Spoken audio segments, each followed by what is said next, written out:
Blessings, blessings, blessings, blessings, everybody. It is Saturday night. Saturday night, you guys. Saturday night. Hold on one second.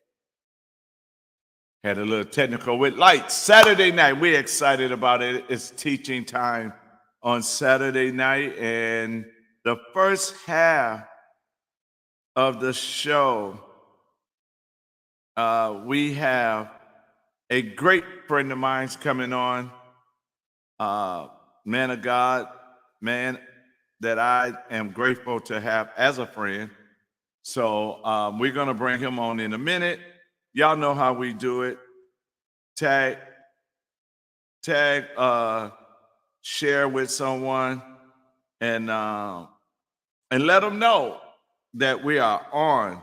Kingdom Citizens of Wisconsin is on right now. Give me a chance to tag someone. I'm going to make some announcements, and then we're going to go right in with the show. Right now, we are live on Facebook, LinkedIn, Twitter, and YouTube, and then being streamed over into Rumble. And so let's get the announcements out of the way as we tagging people in. Why is it important to stay in the middle from a kingdom perspective? This book is now in 18, going on 19. We got one being delivered going to 19 states. It has been read by young, old, Democrats, Republicans, liberals, and conservatives. And a lot of people are in agreement with us, and they like the book. So if you would like a copy of this book, you can give us a call at 414-676-0842. That's 414-676-0842. It is also being translated in Spanish, and is also being translated in an Audible book as well, that you may get the book. And if you desire to help our children, Kingdom Ecclesia Academy are looking for help, are looking for volunteers to help volunteer at the Brewer game as we raise money to open up Kingdom Ecclesia Academy, a school for K-4 to 12th grade. And if you are interested in volunteering and helping raise the money at the Brewer games, we are playing. We're working all 81 Brewer games. You don't have to play. You don't have to work all 81. You can just say you want to work one game, 2 games, 12 games. It doesn't matter. But give us a call at 414-676-0842. That's 414-676-0842 or 414-899-2688. That's 414-899-2688. And if you are having a little problem co-parenting and you really want the best for your child, then we are telling you that we can help you. We can sit down with you and your baby mama or your baby daddy. Give us a call for campaign co-parenting, Kingdom Ecclesia, 414-585-9511. That's 414-585-9511 or 414-899-2688. So, and then, excuse me, and then there's another Kingdom Summit, March 9th through the 11th, 6 o'clock nightly on Zoom. Give us a call at 414-585-9511. We will give you the Zoom ID that you can come in and join in the Kingdom Summit Part 2. Part 1 was awesome. We had a lot of people from different places that was on there, and we had a great time. So if you are interested, give us a call. We are waiting to hear from you. Now, with further ado, I'd like to invite a friend of mine. He's the new sheriff in town in Kenosha County, my friend. Everybody, let's give it up for LAMAR MADISON. Hello. Bless you, sir. Thank you for having me. Oh man, I've been waiting on this for a while now. I've been waiting on having you on the show. for a while because ain't no telling what's gonna happen on this show with both of us are here. So I know. you also a candidate, right? Yeah, I'm a candidate here for the school board here in Kenosha, Wisconsin. All right. So what I'm going to do is I am going to decrease so you can increase and tell people about you. Okay, I tell you guys, I'm gonna give you a little black story here. I moved to Wisconsin in 2017 after my long stint in the military on active duty. Currently, I have like 17 and a half years in. I got off active duty, got my first civilian job here, and then I'm still in the reserve currently right now serving. So serving, I was a military police officer on active duty, and now I'm a civil affairs officer working out of Puerto Rico. So during my stint in the military, deployed to Afghanistan, been to Kuwait. I was a commander at a detention facility down in Guantanamo Bay, Cuba. How I can't talk much about that, but housed was a chief administrator for one of the detainee facility, one of the largest detainee facility. So I know how to manage and get people to do the right thing, right? When I got here, the kids going to school. My kids were going to Bowles Elementary here in Kenosha, and then now they're going to Nash when I moved, Nash Elementary. And I really want to get involved because, once COVID hit, that opened a lot of people's eyes to the power of the school board. Like normally people don't vote in school boards. School board is just some off the wall thing. No one, if they come in the spring, no one pays attention to them. But, and people, I think, who don't have our kids' best interests at heart, well, just pretty much an automatic walk on, and they did whatever they wanted. So now, the scales have fallen off. So I decided to get involved and run for school board because I want what is best, not just for my kids, but for your kids as well. So that's a little bit about my backstory. If you want to know, like, get a little bit more specific about things, we can go into that later. So I don't want to take over the whole show. Well, taking over the whole show is fun, sir. You know, we got to have fun. For those also tonight, we are having in an hour.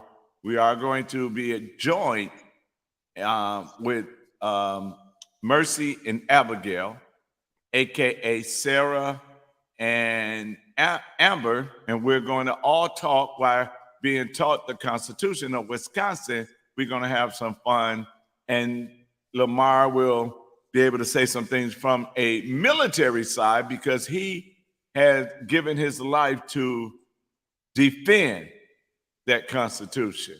And so, first of all, we want to say thank you for your service.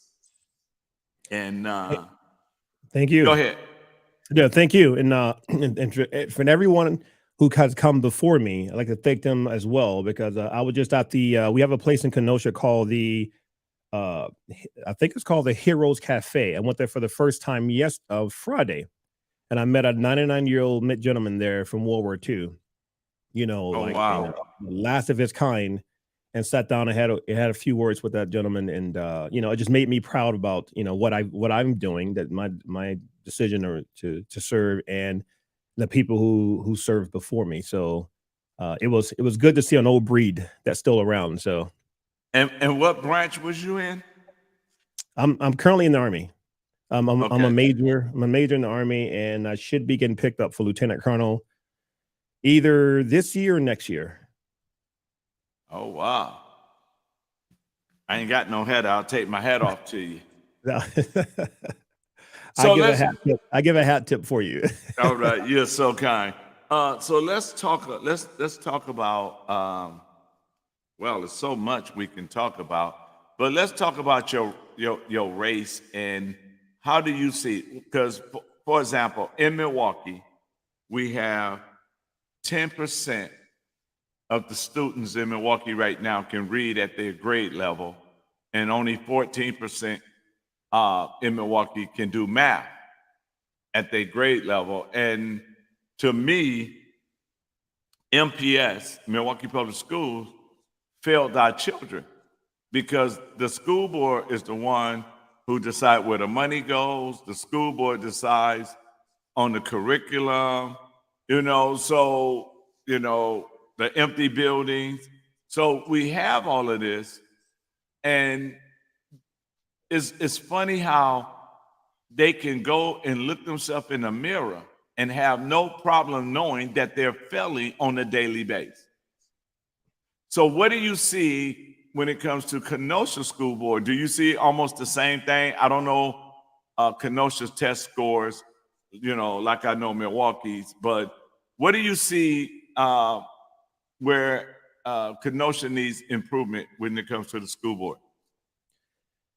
Man, that's a loaded gun there. I would say, that Kenosha is no like we're no shining star here, right? We a lot of the counties in some of the same predicaments that you guys find yourself in Milwaukee. We're the bottom 50. I hate separating people by race and creed and color, but for all the talk about helping the people in our community that's less fortunate or underserved communities, Kenosha is one of the worst places for a person of color to go to school. Teachers spend more of their time with discipline issues, trying to play psychologist and shrink than actually teaching the people or the students who come into school and behaving themselves and actually getting trying to get a quality education. The school has literally become the parents, and this didn't happen overnight. The school's in debt. We have a finance officer who has been telling this school board here for forever, hey, listen, this is how much money we have. We have a population that is diminishing. Okay, we're going from 20 something plus thousand students to 19,000, but we're still spending money as if we had 20,000 students here. It's not their money, right? People think this is free money, and you can't beat Santa Claus.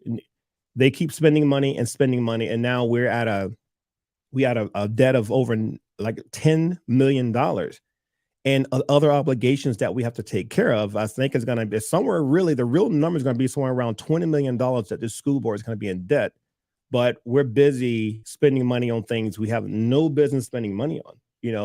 All these contractors come in and give classes 20 G's off the top.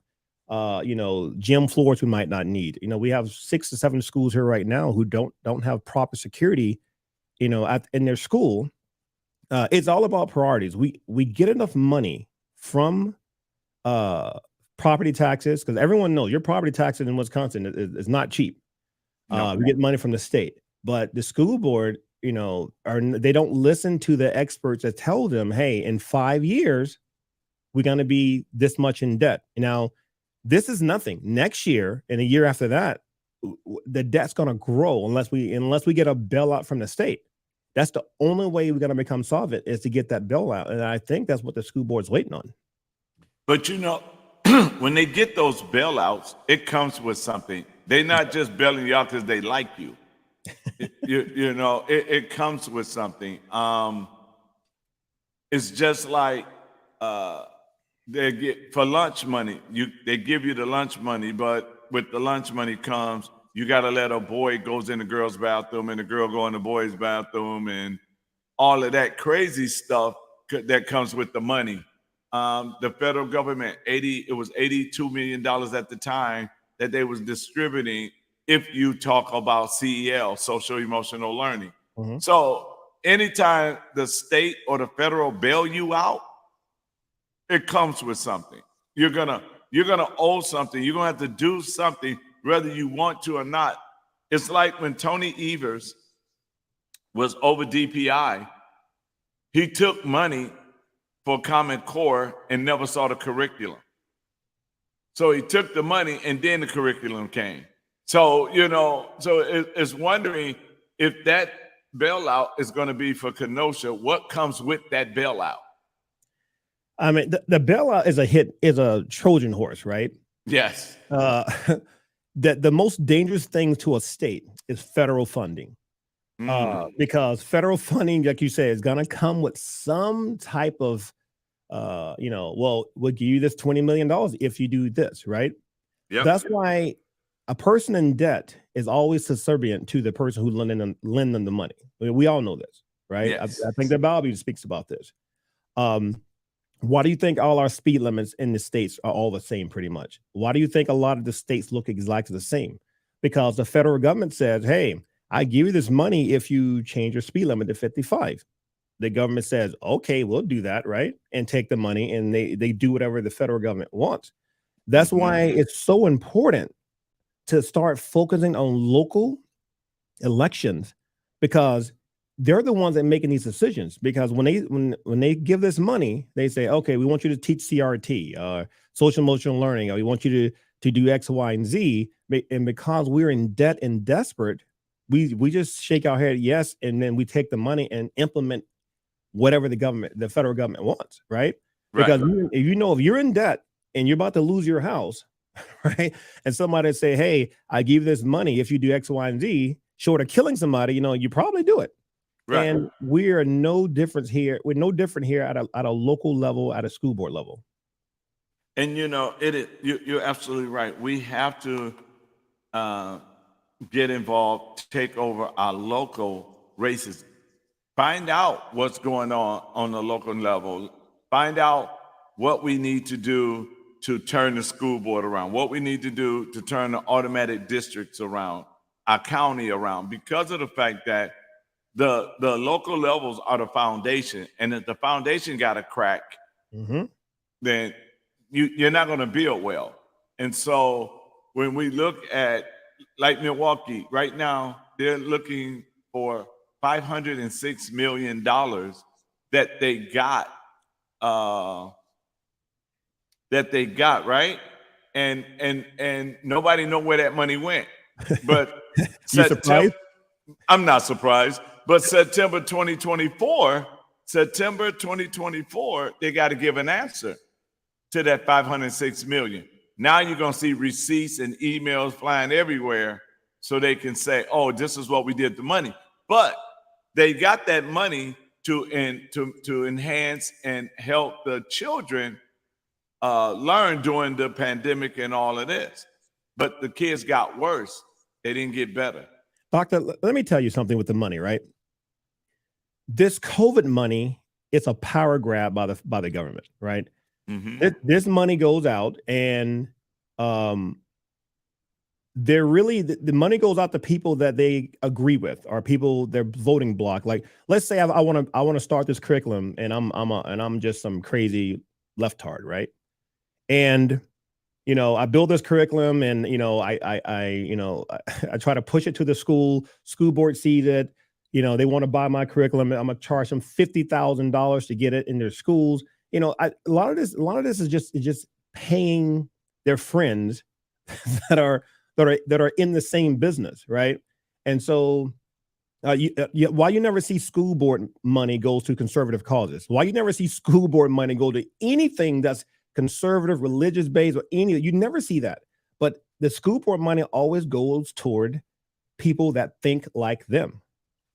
I'm so glad you started it. I didn't start it, so now I can jump in and ride on that baby. Even in Milwaukee, right? You look at Milwaukee. We just had Black History Month, and we saw them acknowledging people for their contribution in the community as Blacks, but they always Democrats or liberals, right? Now, the liberals and the Democrats know my work in the city because they send me their family members. The Democrats and the liberals in this city know my work because why? Not only do they send their family members, but they see results from my work. And they call me all the time asking me to help with a situation. I just got a phone call the other day asking to help me with a situation because they know I'm not going to say no because I'm invested in my city and I want to make it better. Exactly. 450 people a day taking to work, helping them with their court cases, helping them get off drugs, helping them that was suicidal. Do you think they acknowledge me during Black History Month? No, because I'm not on that side of the fence. They didn't acknowledge you because of this, right? Yeah. They want diversity.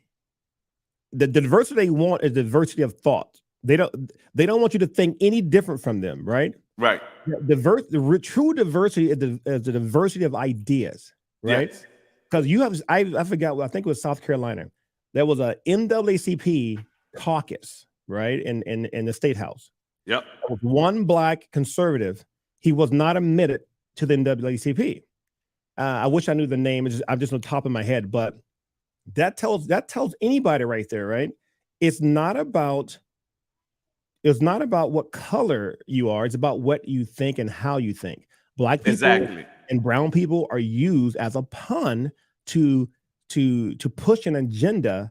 You know, that, like, I don't know why Black people always vote against their common belief. Most Black people are religious. Most Black people have a foundation in church, but we're always voting these people who want to kill our children. You know, that, you know, the abortion clinics are sitting right in the middle of in the underserved areas. Why is that? You don't see these abortion clinics and Planned Parenthood sitting over in some bougie area. You know, they're there for a reason. And so, I'm sorry. Go ahead. No, go ahead. Go ahead. Then I touch it. Go ahead. Yeah. You know, so all this Black Lives Matter and woo what is going on, it's hypocritical, right? Yep. Because if you can kill a baby when they come out, I mean, like hitting the table still alive, and some people still want to murder a baby, but God forbid one of them gets shot by white police officers. Man, you will see a rally, the whole city burns down, right? Mm-hmm. But the same genocide is happening every day in the Black community, and I know we're getting off topic a little bit, but no, we are there. Off the cuff, and I didn't come prepared for anything, but I think that is a tragedy. And they say, well, you know, people, you know, we're losing students in the school system. I tell you this, right? I have no numbers, but I guarantee you, the reason we're losing people, one, people are going to private schools and charter schools. Two, the rate of abortions in the Black community is way above any other race. You know, what the amount of the population, 11%, we do the most abortion than anybody. So miss me with this, oh, people are, you know, low birth rate. No, we got low birth rate because we're not birthing as many kids that we normally would. So that's what's going on.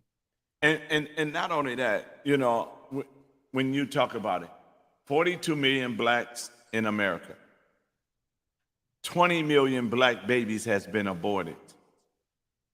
So we would have been 60 million in this country. 60, right? Mm-hmm. No topic off lifting on this show. You got that right. Ain't not one topic. But then you look at it. You got the NAACP, right? When is the Black community going to realize that the NAACP sold them out and that the NAACP is ran by Caucasians? That's a I'm glad you know that. So but you know, I mean, they don't know. See, this is the thing, because we don't do homework. It is ran by Caucasians. You look at BET, Black Entertainment, right? Mm-hmm. It is owned by whites. And we're not racist, but we're just trying to show them what's really going on. So now you let a white person tell you what's Black culture. Black culture is not our pants off our butt, degrading our women, killing one another. That's not Black culture. Mm-hmm. Even in the height when we had real racism, right? Real racism. I mean, how about Jim Crow laws? The Black family had a 2-parent household with more than any other family. Yeah. When we actually had real prosecution in your face. In your face. In your face. In your face. You know, we stuck together as a family. What happened? Like we talked about before, when government give you something, they want something, right? Yep. What Lyndon Baines Johnson said, I'm gonna have these, I don't know if I can say that word, but I'm gonna have these N-word voting Democrats for the next 100 years. Because what they did was, you can't beat Santa Claus. If two people are living together, you get less money. If the man leaves the home, right, and the woman live by herself, she get more money. I right, experienced this myself. I'm from Mississippi. That's got the cowboy hat. Hey, that's my thing. But my sister went through the same thing. If she went and got a job and let's say she got $1 raise, they would literally take all her money from her, and then she don't have enough to live. Instead of, if you got $1 raise, they take away $1. You got another $1, they take away $1, and they wean you off the system that way and giving you a purpose and making you want to go do your job. That worked, but they don't want you doing that. They want you dependent on them. They want you to have your hand out so that you say, hey, you know who gave you that money? Yeah, the Democrat Party gave you that money. Oh, you know why you got that car? Well, we gave you that. Maybe you should vote for us. And that's basically what's going on. Nothing has changed. That's nothing new under the sun. That's the game they play. They don't want folks off welfare because you have a voting bloc that are willing. Why would you not vote yourself a raise? Like a self-licking ice cream cone. Like, why would you not do that? Well, and you know this, what a lot excuse me, what a lot of blacks don't understand. LBJ signed the Civil Rights Act. Yeah. But one of the things that a lot of people don't know, the Civil Rights Act was on the table in the 1800s. It was signed in the 1800s. The Democrat Party took it away in the 1800s. So it was there and then they took it away. LBJ signed it, but the Republican passed it. Mm-hmm. So he had to sign it. Yeah, better yet. I think the Civil Rights, look, I'm going off the top of my head, I'm sorry, but the Civil Rights Act of 1954, it was brought up by the Republican Party in 1950. I want 54, 55, somewhere around up in there. And who shot it down? The Democrat shot it down. So, of course. So the Civil Rights Act of today that we know of 60, what was it? 60, I forget the date. I'm sorry. But the one that was actually put into law, that was probably like the third iteration. I know for sure the second iteration because there was one before that. But what happened, the Democrats blocked it, and then they wanted to take credit for it. If you look at the civil rights bill that was passed, go and look at the previous civil rights bill. It's the same bill minus a few words. Right. It's the exact same bill, the Civil Rights Bill of 1954, somewhere around that area. The exact same bill. But they get credit for it.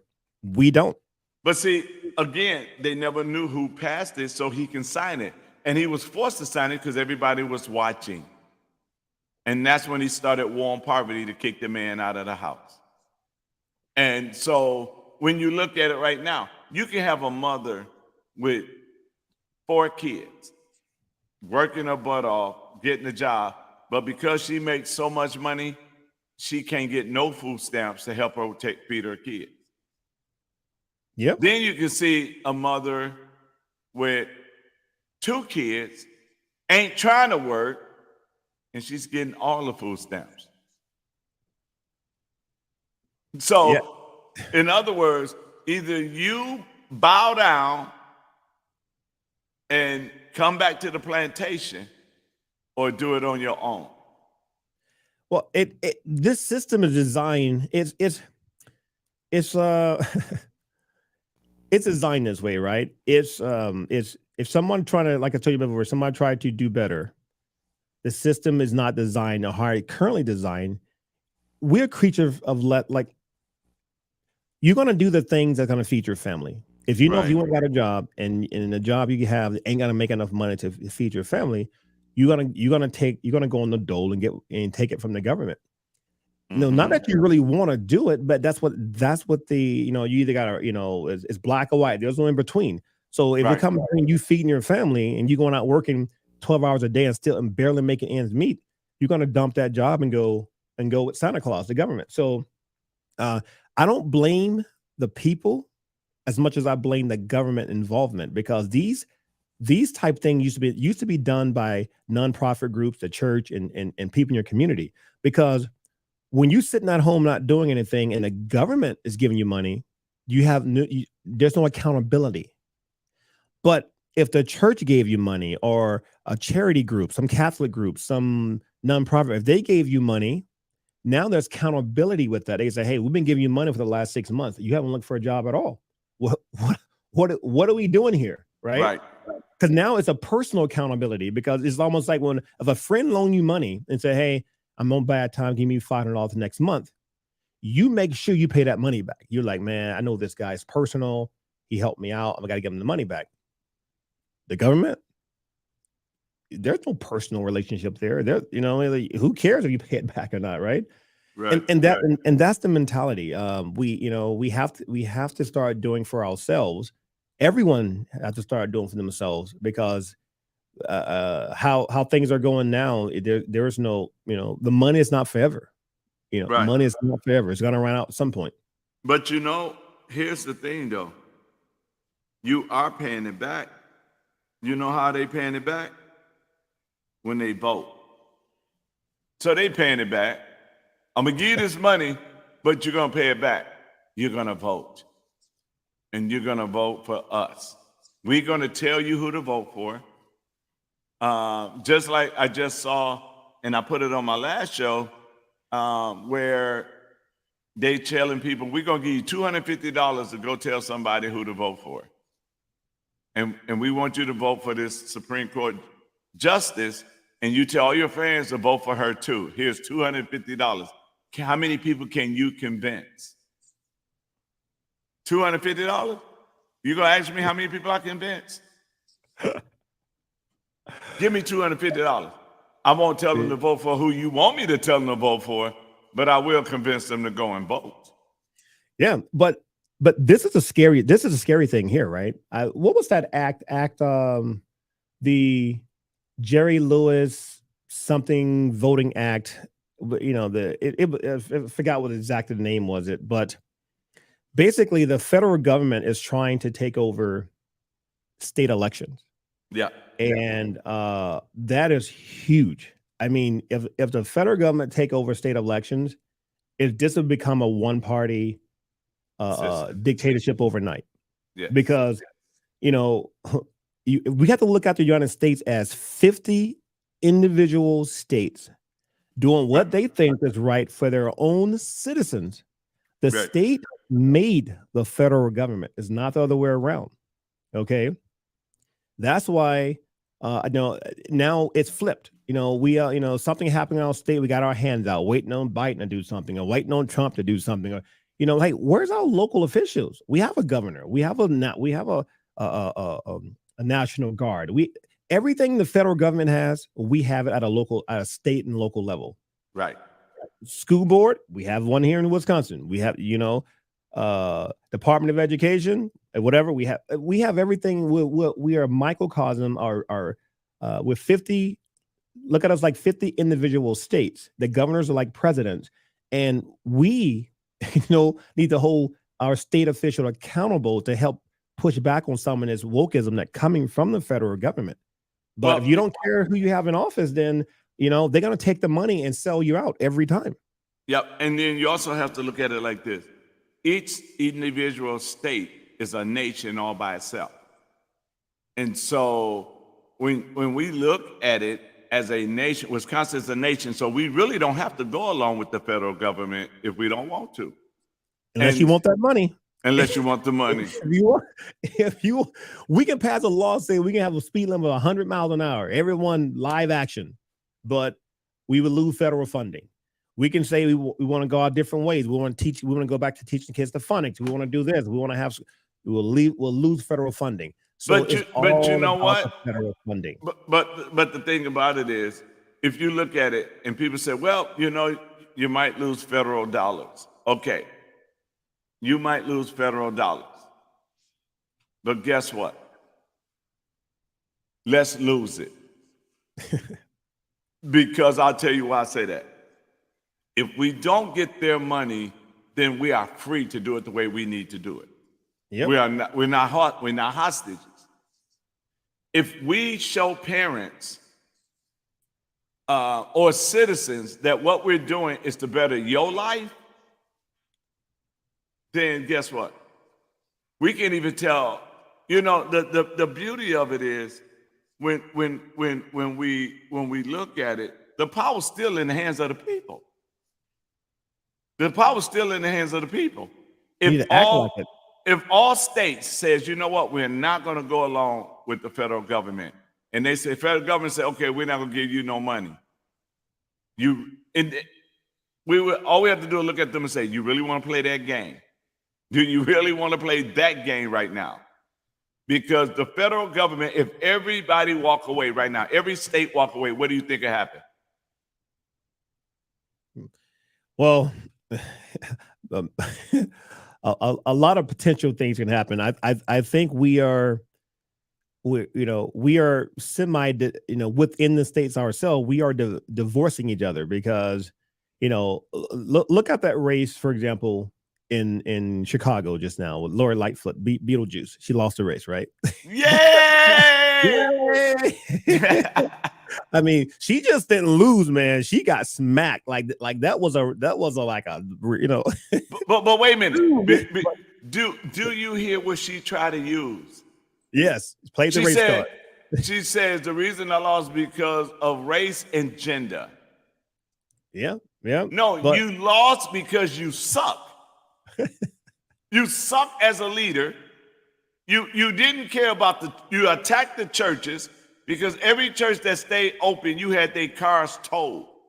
Yeah, you attacked the churches, and you thought that you was gonna get a pass behind. No. Yeah. But the reason I bring this up, right? If you look at all the wards in Chicago, right? Mm-hmm. You had Mayor Lightfoot running. You have this, I forget the name. You have a Spanish guy, a black guy, and one other person. Out of those people that ran, if you look at the wards, let's say where all the majority of black people lived, hands down, Lightfoot.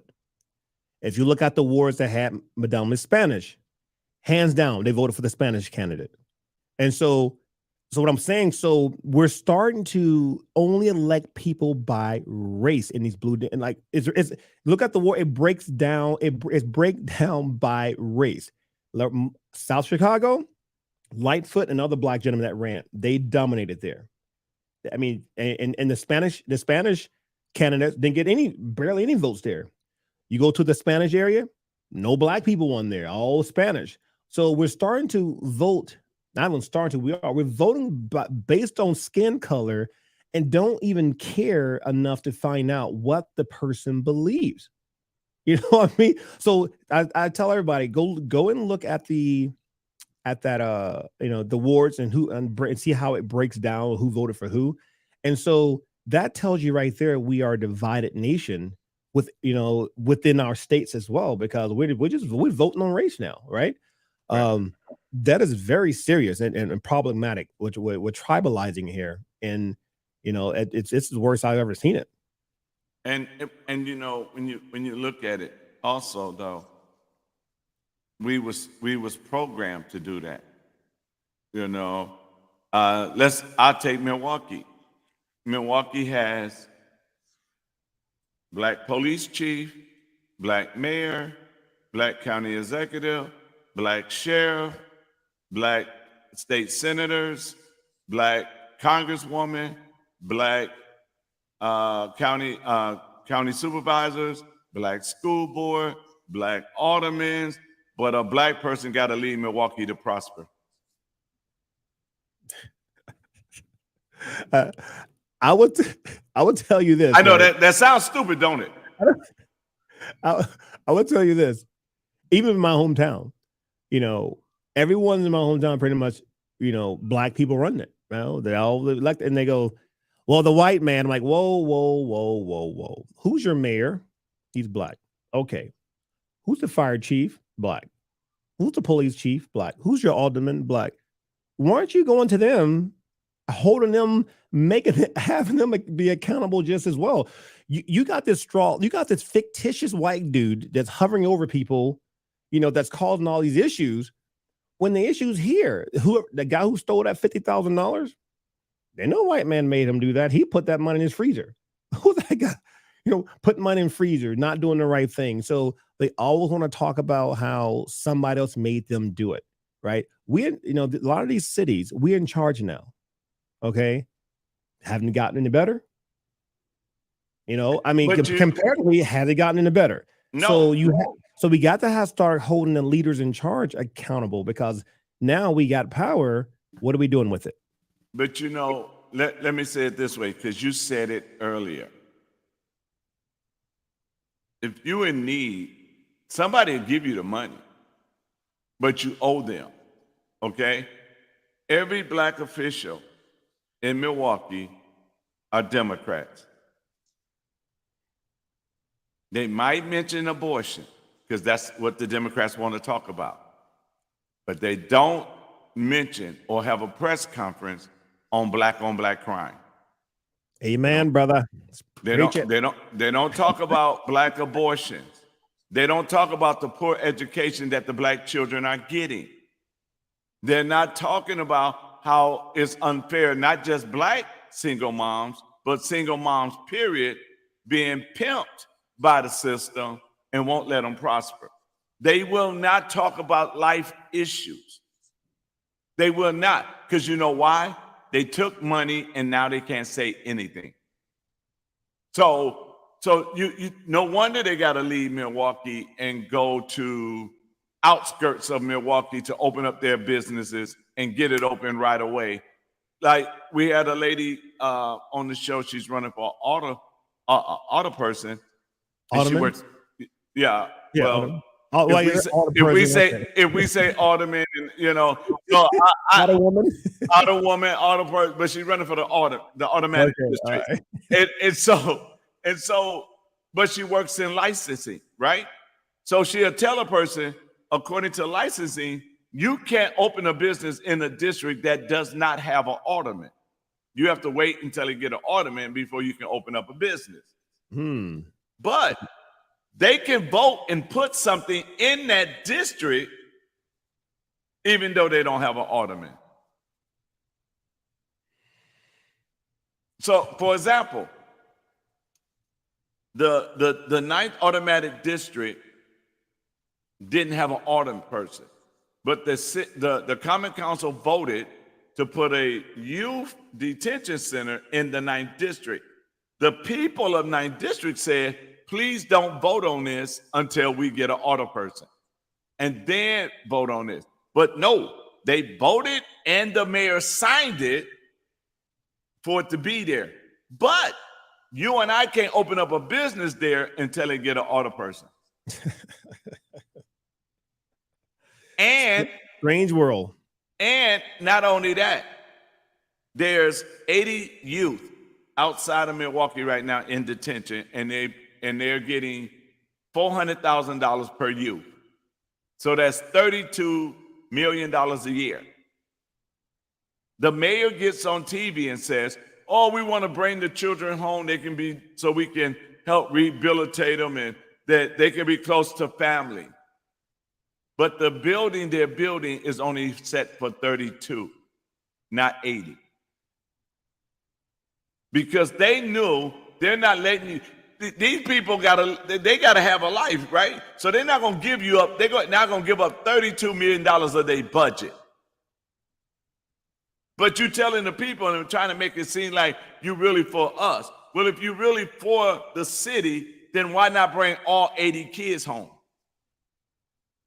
Why you allow them to let you build one for 32 and you got 80 out there? But here's the thing. I don't fault them. I fought the people of the city. Because if you allow this, they're going to keep doing it. If you don't understand the powers in your hand, if you don't understand that you can fire them, if you don't understand that you have the ability to change anything, you don't have to let it just go on, then you are the one who's at fault. It's just like if I come to your house, you invite me in your house, and I walk in, change your channel, tell your wife to cook me something to eat that I want to eat.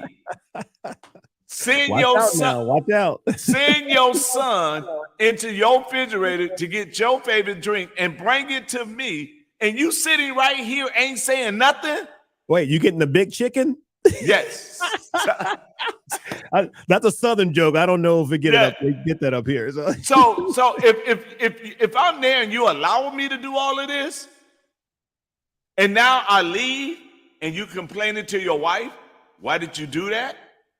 The first thing gonna come out your wife's mouth, why didn't you say something? yep. Right? That's what she's gonna say. You didn't say nothing. I thought it was okay. So as citizens, when we don't say nothing to the politicians, they saying, well, I guess it's okay. We can do this. Yeah, yeah, and the ones that like look, the squeaky wheels get the worm. I mean, get the oil, right? Right. Which on the conservative side or independent side or libertarian side, you know, we're not going to be out there marching. We're not going to be out there, you know, breaking people windows out. So they're more afraid of the ones who act that way, right? Right. And this is an educational problem because when I go out door knocking and, you know, it's, I hate to say it, but, you know, people look at me and think I'm on their side just because of my shade, right? They go, I know, right? they go, oh yeah, good job. And I'm thinking to myself, we probably should have a conversation first before you put me on your Facebook page. I don't want you to get like ratioed, right? You know, I was like, I'm like, you might. I had a local politician here. I mean, he's like left in the womb kind of leftist, right? And he was like, oh, can I get one of your signs? And I wrote him a nice email. I said, sir, just so you know, this is my beliefs, what I believe in. And he actually was man enough to go, you know what? I'm voting for the person this time. I'm like, good on you. Good on you. But I say that to say this. I've met people that knocked on doors that don't even know that we have a state Supreme Court. Right. They have no idea. Right. They think the state Supreme Court is like the federal Supreme Court. They have no idea. Like, what? We have a state Supreme Court? Right. And I'm like, oh, gee. I don't do that in front of them, but I'm like, oh my Lord. That's why you can just tell people who to vote for. They just go, who, and just click, and have. I'm like, why you vote for that person? What policy that person holds? Like, what's their stance on anything? They can't. A lot of these folks can't tell you. No, Cannot tell you why they did it. It's all, oh, they were black. Oh, they look good, man. She looked good. You know what I'm saying? So it's amazing what motivate people to vote and why people take. Well, my mama said vote for her, or dude, it's crazy. It's no logic behind it at all. And so I feel dumber sometimes when I even talk to people. I'm like, okay, do I need to do this? Just say, hey man, here's a card. This who you vote for. You take that with you. And I feel like I'm talking down to people when I do that. Like, hey, just click these and go in the booth, and then don't worry about it. Don't worry about it. You'll be fine. we might have to start doing that though. I mean, I know. But you know, I went with people is like, you know, hey, here you go. They be like, for real? You know, I had that same thing. This lady, this Democrat, she was running for, what was she running for? I think it was Attorney General, or it was some statewide race. And she saw me, and she saw my T-shirt that I was running for lieutenant governor. Oh my God, let's take a picture. I'm like, okay. So she take a picture with me. You know what I mean? See, you know what I mean? She took a picture with me. And when she took the picture with me, right, she was like, she said, oh, I'm going to put this on my Facebook page.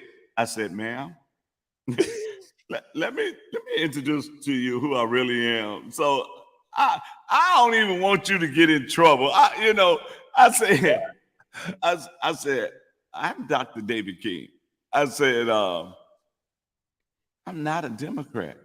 And she was like, oh, you not? I'm like, no. And if you put that picture of me and you on there, trust me, you're going to lose a lot. And her campaign manager was standing there. He was like, well, do you mind if we delete the picture? I said, no. So I was like, go ahead, don't bother me. So I'm up north, right, in the parade. I'm up north in the parade, passing out candy, talking to people, shaking hands. So the Republican, my car was in the parade. So my car and the Republicans, they all passed me up. I'm still back there, dibba-dab. And then here come Tony Evers float, and this lady who's running, she was running for Congress, Democrat lady. So when she saw me and she saw my t-shirt, oh, you running for lieutenant governor? She came and she gave me a hug, right? and she was like, yeah. And, you know, as we going through, and I'm sitting there and I'm laughing at this woman because some of the people in the audience, they saw my picture on my magnet on the car that just went by, right? And so this old man said, are you a Democrat or a Republican? I said, Republican. And she almost turned red. She was, I mean, I had so much fun doing parades, right? Oh. And to the fact that I would go through the crowd, I say, hey, my name is Dr. David King, and I'm running for lieutenant governor, and I got a secret. Do you want to know the secret? And the crowd was like, yeah, what's the secret? I said, I'm not a Democrat. They were like, yeah. But Dr. King, what did that tell you though? That tells you that they got us in the bag. 99.9% of black people are going to vote for them. So any black person they see, they just assume, right? We'll want it. Right. But see, here's the other side of that of the coin. The Republican had 4 statewide candidates, African-American candidates. And they never sent that out to the press release to say, hey, look, we're not prejudiced. We have 4 statewide candidates, African-Americans, never happened before. So how are we prejudiced, right? They didn't do it.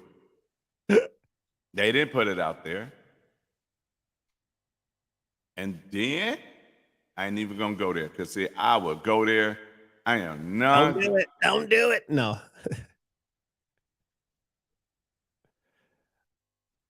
Yeah, I mean, that's why I met you on the campaign trail. Over at the what was that place? The country club over in Racine, the Meadowbrook. Yeah, I met you over in Meadowbrook Country Club. Yeah.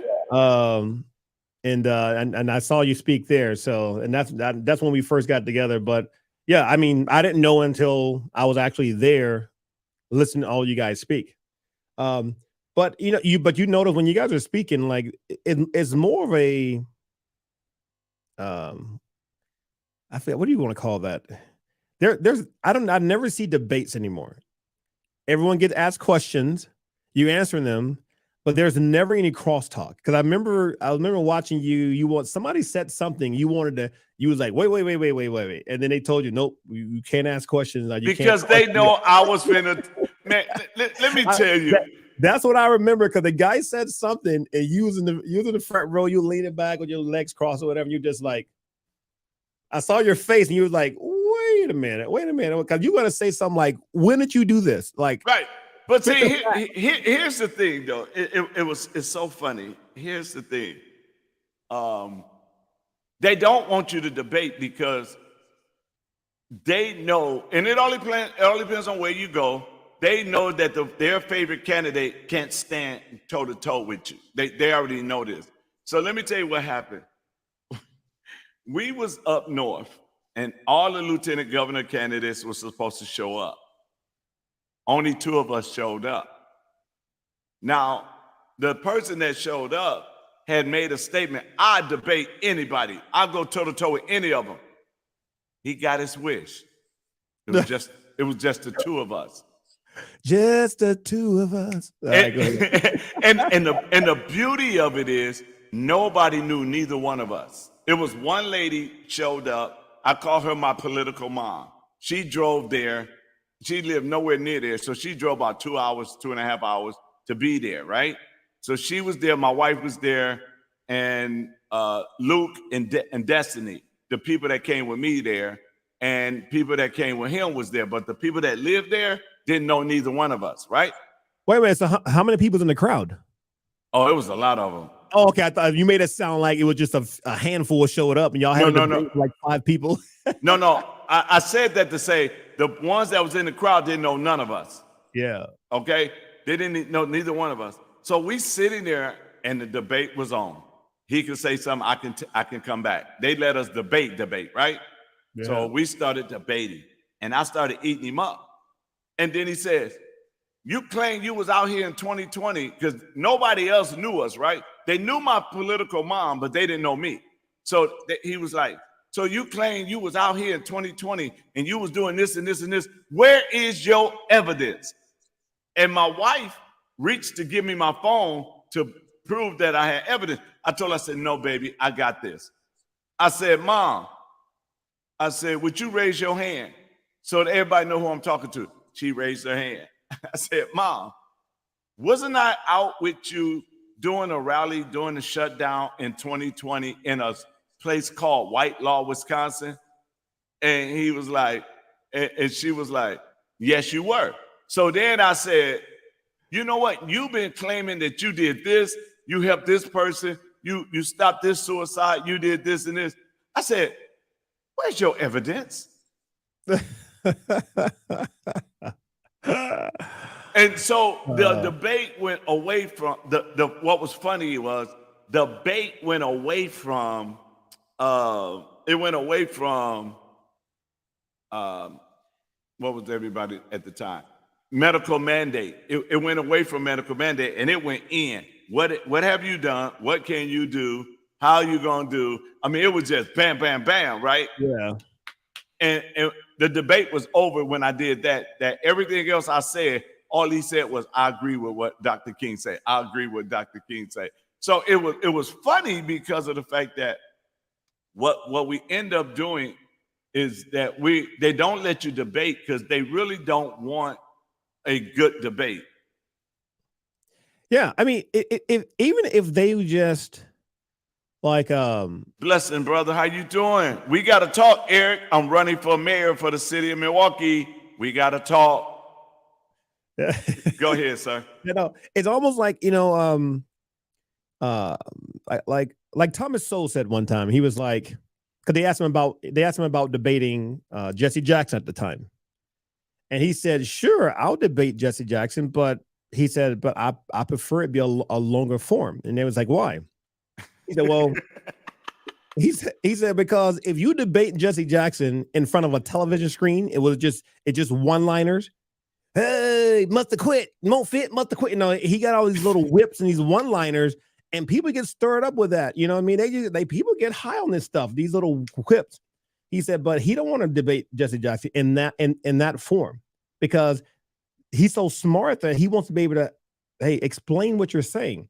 But he said in a long form interview, he would eat him up every day because he would run. You only can say so many quips, and you got to have that deep understanding, that knowledge, what you're talking about when you actually go have a long form debate. Right, now, again, these little 30 seconds here, 30 seconds, oh, time's up. Because sometimes the moderator is saving the candidate. That's exactly what they've been doing. They're like, time's up. The guy's like, woof, I'm glad my time up on that one. I don't know what I was talking about. And so I'm like, let them speak. I want to know. But here's the thing. The reason it's so short, because they really don't have anything to say. You start talking, right? Just like, and I see Abigail and Mercy's in. I'm going to bring them in so they can join us, and then we're going to be fed by Abigail. We should make her sing, too. But check this out. When you deal with people, right, and they know that all they get is 2 minutes, right, so they can say smart remarks against you because they know you ain't got no time to come back at them. And so, you know, so when I heard the one talking about he was running around teaching the Constitution, and I said, wow, how did you run around and teach the Constitution in maybe an hour or 2 hours? Because we be on here for 3 hours and we got to come back next week to finish just one portion. So if you're telling me you teaching the Constitution because you say First Amendment, Second Amendment, Third Amendment, Fourth, 5, 6, 7, and 8. Now you know the amendments. Let's go. No, you got to go in, just like we're about to go in. Hold on. Let's bring these ladies on. You ready for these ladies? Let's do it. Let's do it. All right, ladies and gentlemen, around the world, those that are watching on YouTube and Facebook, those that are watching on LinkedIn and Twitter and Rumble, now it is time to get ready to rumble. Here we have the tag team champions of the Constitution and the PMAs. Ladies and gentlemen, it is Abigail and Sarah.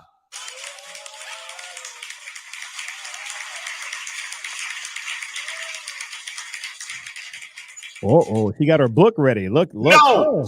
wait, stop. Oh, I love that plug, Sarah. You are wrong. You were gonna make me sing, so I have to get you back. Now you're gonna have to sing now because Lamar, I'm going to warn you now. She has a beautiful singing voice. Not only does she have a voice and she's finna sing for us, but let me tell you what else. These two are drug dealers. They make you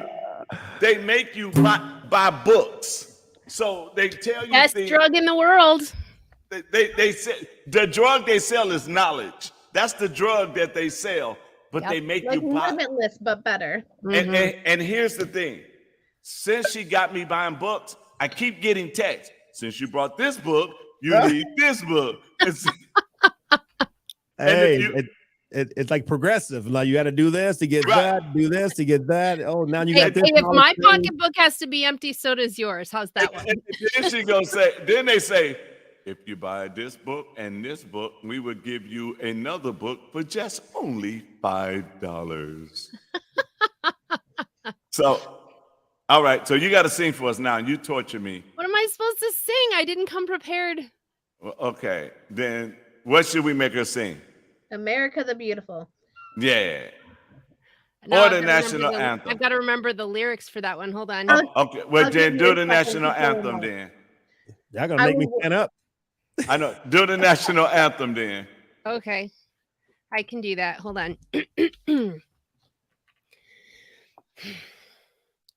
Oh, say, can you see by the dawn's early light what so proudly we hailed at the twilight's last gleaming, whose broad stripes and bright stars through the perilous fight o'er the ramparts we watched were so gallantly streaming, and the rocket's red glare, the bombs bursting in air, gave proof through the night that our flag was still there. Oh, say does that star-spangled banner yet wave o'er the land of the free and the home of the brave? You even got reverb on that, Sarah. That is cool. Thank you.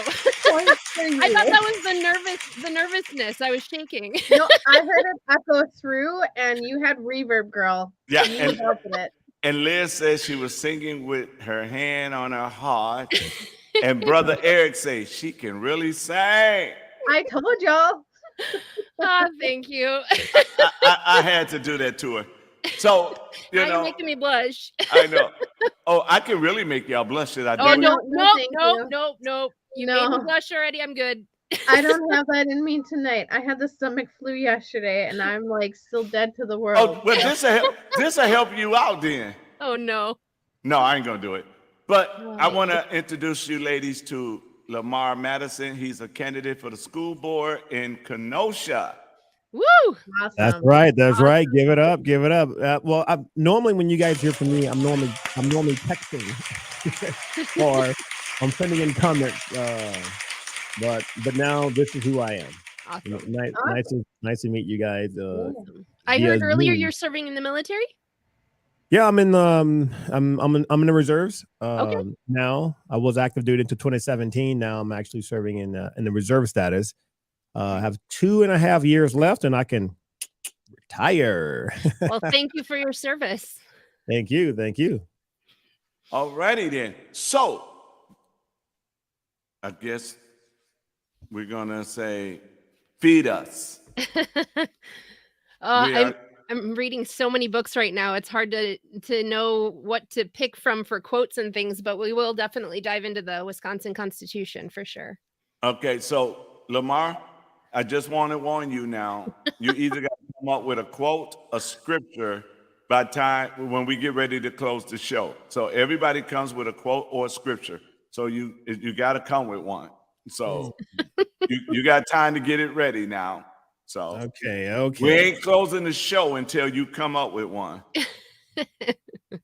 I'm out by 8 today, so y'all we can know go that. ahead. We know it. We know it. Yeah, we'll let you go early. It's okay. Yeah. So let's go into the teaching before she got to go. So come on, Abigail. Okay, so we ended right in the middle of section 9M. It was basically dealing with sorry, let me go back just a little bit. So we're starting with the preamble and the Article 1 of the Wisconsin State Constitution. If you've been following along, we've been going very, very slowly through each of them and breaking them down so you can understand, so we can all understand. Last week, it was fun because we actually figured out a very important concept that we found in there. And so I'm hoping that we continue to discover that together. We went through things like equality and inherent rights. And they acknowledge in the Constitution in Wisconsin that inherent rights come from God, not government, and that we owe our security and our blessings and liberty to Almighty God, and therefore that is the higher moral authority, and the government is subject to that. So, they talk about free speech and libel and how to deal with that. And I wanted to just kind of recap just a minute and say that most of this first article is almost copy and pasted from the American Constitution. The constitutions before the federal one were the state constitutions were written, and the federal constitution kind of borrowed from them. And then any constitution after the federal constitution was written borrowed from the federal constitution. So it's kind of this fun little fact. But the one cool thing about Wisconsin Constitution and a lot of state constitutions is that they really dive into the nitty-gritty details. You know, the federal Constitution, it lists the rights and it tells you what Congress can and cannot touch, but it doesn't really dive into an explanation of it. And so this the Wisconsin kind of broadens our horizons a little bit more and explains a little bit more. So we were talking about victims of crime. That was section 9M. And it was tied in with the previous one, section 9, remedy for wrongs, and talking about what happens when a victim is wronged, when a crime is committed. And the interesting thing we pulled out of that was really that there are no such things as crimes without victims. So if you don't have a victim, you don't have a crime. That was one of the many things we pulled. But we stopped on section 9M, subsection H, which said upon request to confer with the attorney for the government. That was a protection for victims to be able to basically understand every aspect of their case and have all of the information so that they could properly defend themselves and have a full understanding of what was going on. So we're going into section 9M, subsection I, and it says upon request to be heard in any proceeding during which a right of the victim is implicated, including release, plea, sentencing, disposition, parole, revocation, expungement, or pardon. So this is to say that once the crime has gone through the courts, the criminal has been indicted and found guilty, the victim gets to have full disclosure of anything that is going to happen to the criminal who committed the crime against them. So if they are pardoned, if they are released, if they for a plea deal, if they are sentenced, whatever happens to that criminal, once he or she has been found guilty, the victim has full rights to all of that information. They can never be, what's the word I'm looking for? I'm lost with the word. Kept in the dark. Thank you. Kept in the dark, hidden. None of this information can be hidden from them. They get full disclosure. That's the word I was looking for. Full disclosure. So this is a protection for that victim into the public, and the victim doesn't know about this, right? So many things could go wrong with this, but whatever the case, whether they get punished or not, the victim has full access to all of the information regarding what the criminal is either sentenced to or released or any of that. It's pretty straightforward. There's not a whole lot extra in there that I have to go into. Subsection J, to have information, this is again for the victim's rights, to have information pertaining to the economic, physical, and psychological effect upon the victim of the offense submitted to the authority with jurisdiction over the case, and to have that information considered by that authority. So, Abigail, Mercy, I'm sorry, I'm going to let you kind of jump into that a little bit. Yeah, so for me, this one is huge because when it comes to the impact on the victim, I'm particularly thinking of, just because this is something I'm really passionate about, like domestic violence situations. And this is actually where every single state is severely lacking and very corrupt. Yep. The negative impact psychologically, mentally, emotionally, financially on the victim is vastly under appreciated by the courts. And underreported too. Yes. For just, for good reason, I guess not good reason, good excuse, because it's not only not respected, but also twisted and manipulated against the victim. Yep. But the reason this is so important and why every state should be following this in whatever court, is there is damage more than just, a physical injury, more than just property damage. Yep. And that does have value. Yes, it's hard to quantify it in terms of a dollar amount, but it still needs to be honored and respected. Yep. And so when it comes to disciplining, misbehavior, those things need to be factored in when you're considering, they do play a part. And it's just, we don't see enough of that, unfortunately. And it's one of those things where this is why I'm so adamant about teaching people. I don't teach people, but teaching people about this course, How to Win in Court Without a Lawyer, because the rules of procedure and the rules of evidence, and then using things like this, force the court's hand in recognizing and accepting that as like evidence to the case, really. Whereas if you don't know the rules of evidence, rules of, procedure and everything, you can't get those things factored in when they really should be. And then you don't get, as fair of a verdict and things like that. So, knowing your rights, mega important. Yep. All right. So next one is that a book, How to Win in Court Without a Lawyer? It's a course. An online course. Dr. Frederick Graves. Oh, okay. I thought something you did, so I was just checking. No, I wish. But it was actually a course created by this lawyer. He has his Juris Doctorate or whatever. And so basically when you complete the course, you have an honorary Juris Doctorate. Yep. And you can defend yourself in court and hopefully even prevent needing to get to court by doing motions and motions to dismiss, and really turning the onus around onto the plaintiff, because the person who's the complainer has the responsibility of proving what they're complaining about. Obviously I'm using everyday terms. I'm using the court terms on that, but Yeah. the responsibility is not on the defendant to prove they didn't do something. Really, the onus is to prove that they did. Yep. Yeah.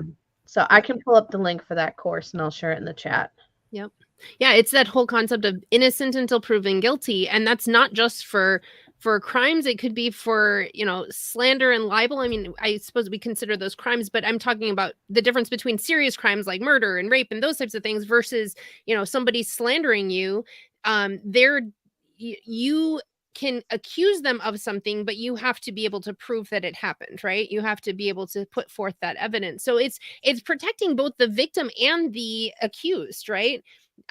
This is the thing that we don't often hear about, because we've got this idea in our minds. Here, I'll do an analogy. So when you see a cop, lights going, pulled over on the side of the highway with a car in front of it, what is your first thought? They got caught speeding. No, my thought is that's the power of the government behind you. Like that's just how my mind works, right? I'm like, you know, because that, and the power of the government invested in that one cop, and I'm just like, oh my God, you know. Now, I'm not afraid of it, but it's just Yeah. that's how my mind interprets it. yeah, so when, you know, I had this actually this conversation with he was then 10 years old, with my son, and we were talking about it, and his first thought was they must have been speeding, right? This person who got pulled over must have been speeding. And I said, but how do we know that? Unless we were actually in that cop car or in that car pulled over, how would we know that they got pulled over speeding? And he thinks about it for a minute. He goes, oh, they could have had a flat tire, or, you know, or got into an accident, or somebody was sick or something like that. We automatically think in our minds that person must be guilty, right? And that's the way that that the American culture has become, right? We've got the cancel culture, we've got all of this ideology that basically puts forth you are guilty until proven innocent. And the founding fathers and the founders of the states and stuff like that, their mindset was completely different. You are innocent until proven guilty. And so you have protections, you have rights as the accused, just as much as the victim has rights. And so these things are protected under the law, right? Everybody has equal and due process under the law.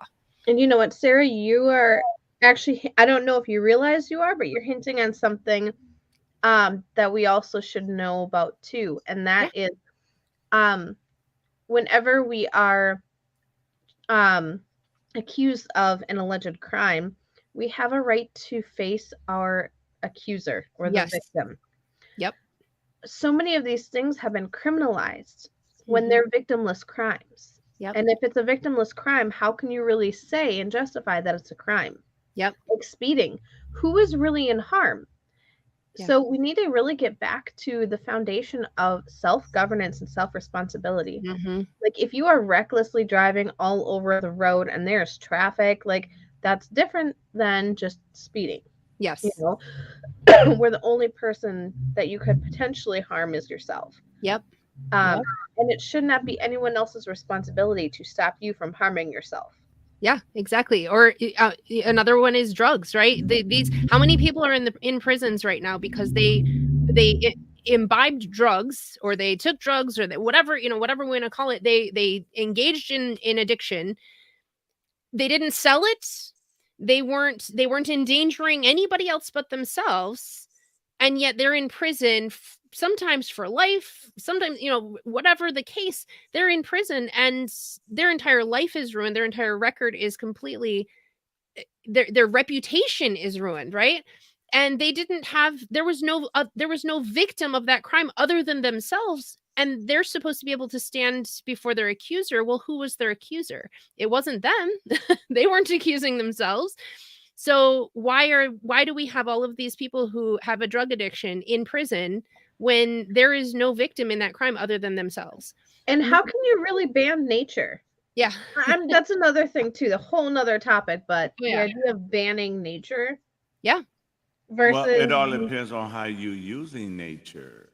Yeah, but that's your choice, right? That is your choice. If you choose to live a lifestyle in which you are destroying your own body, that's the whole point of self-governance. Now, this is why John versus pharma products that are known to Yeah. harm and kill and maim. and yet they're perfectly legal because the FDA and the other 3-letter organizations have approved it, right? So Lady, yes.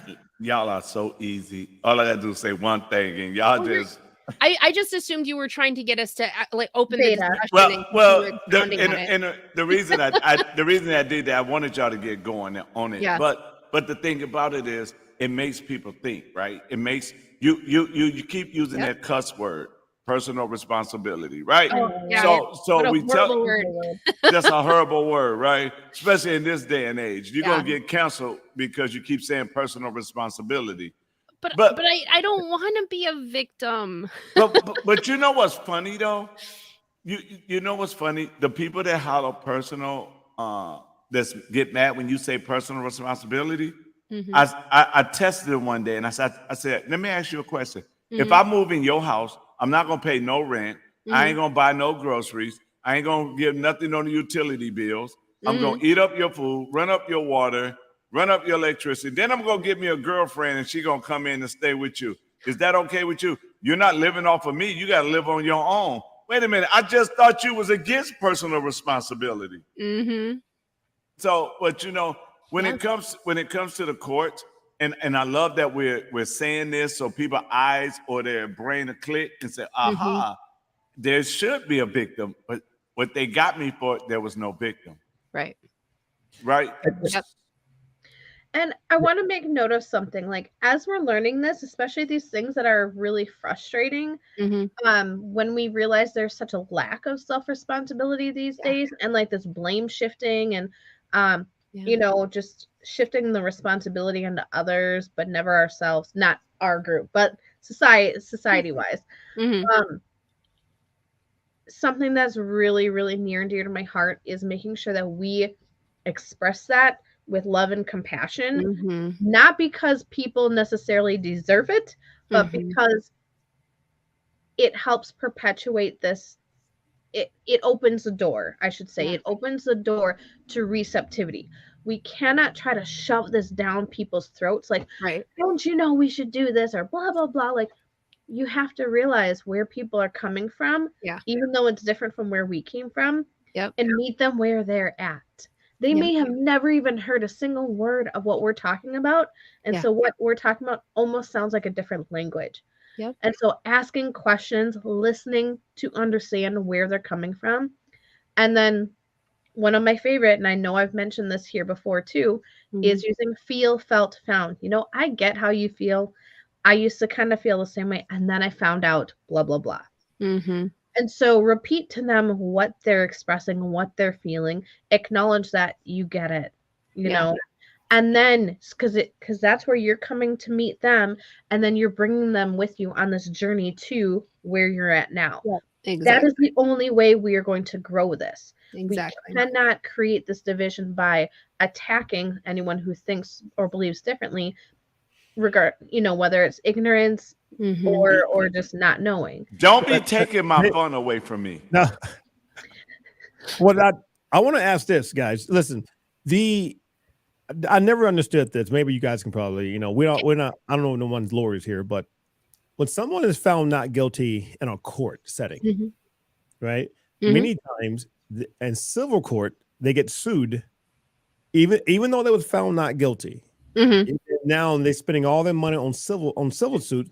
So I never understood how, the judge is saying, hey, you're innocent, go forth and do great things. Now they bogged down in years in litigation and more money that the victim or whoever's suing the person go after them for years on years upon years, and they never get from under it. So Mhm.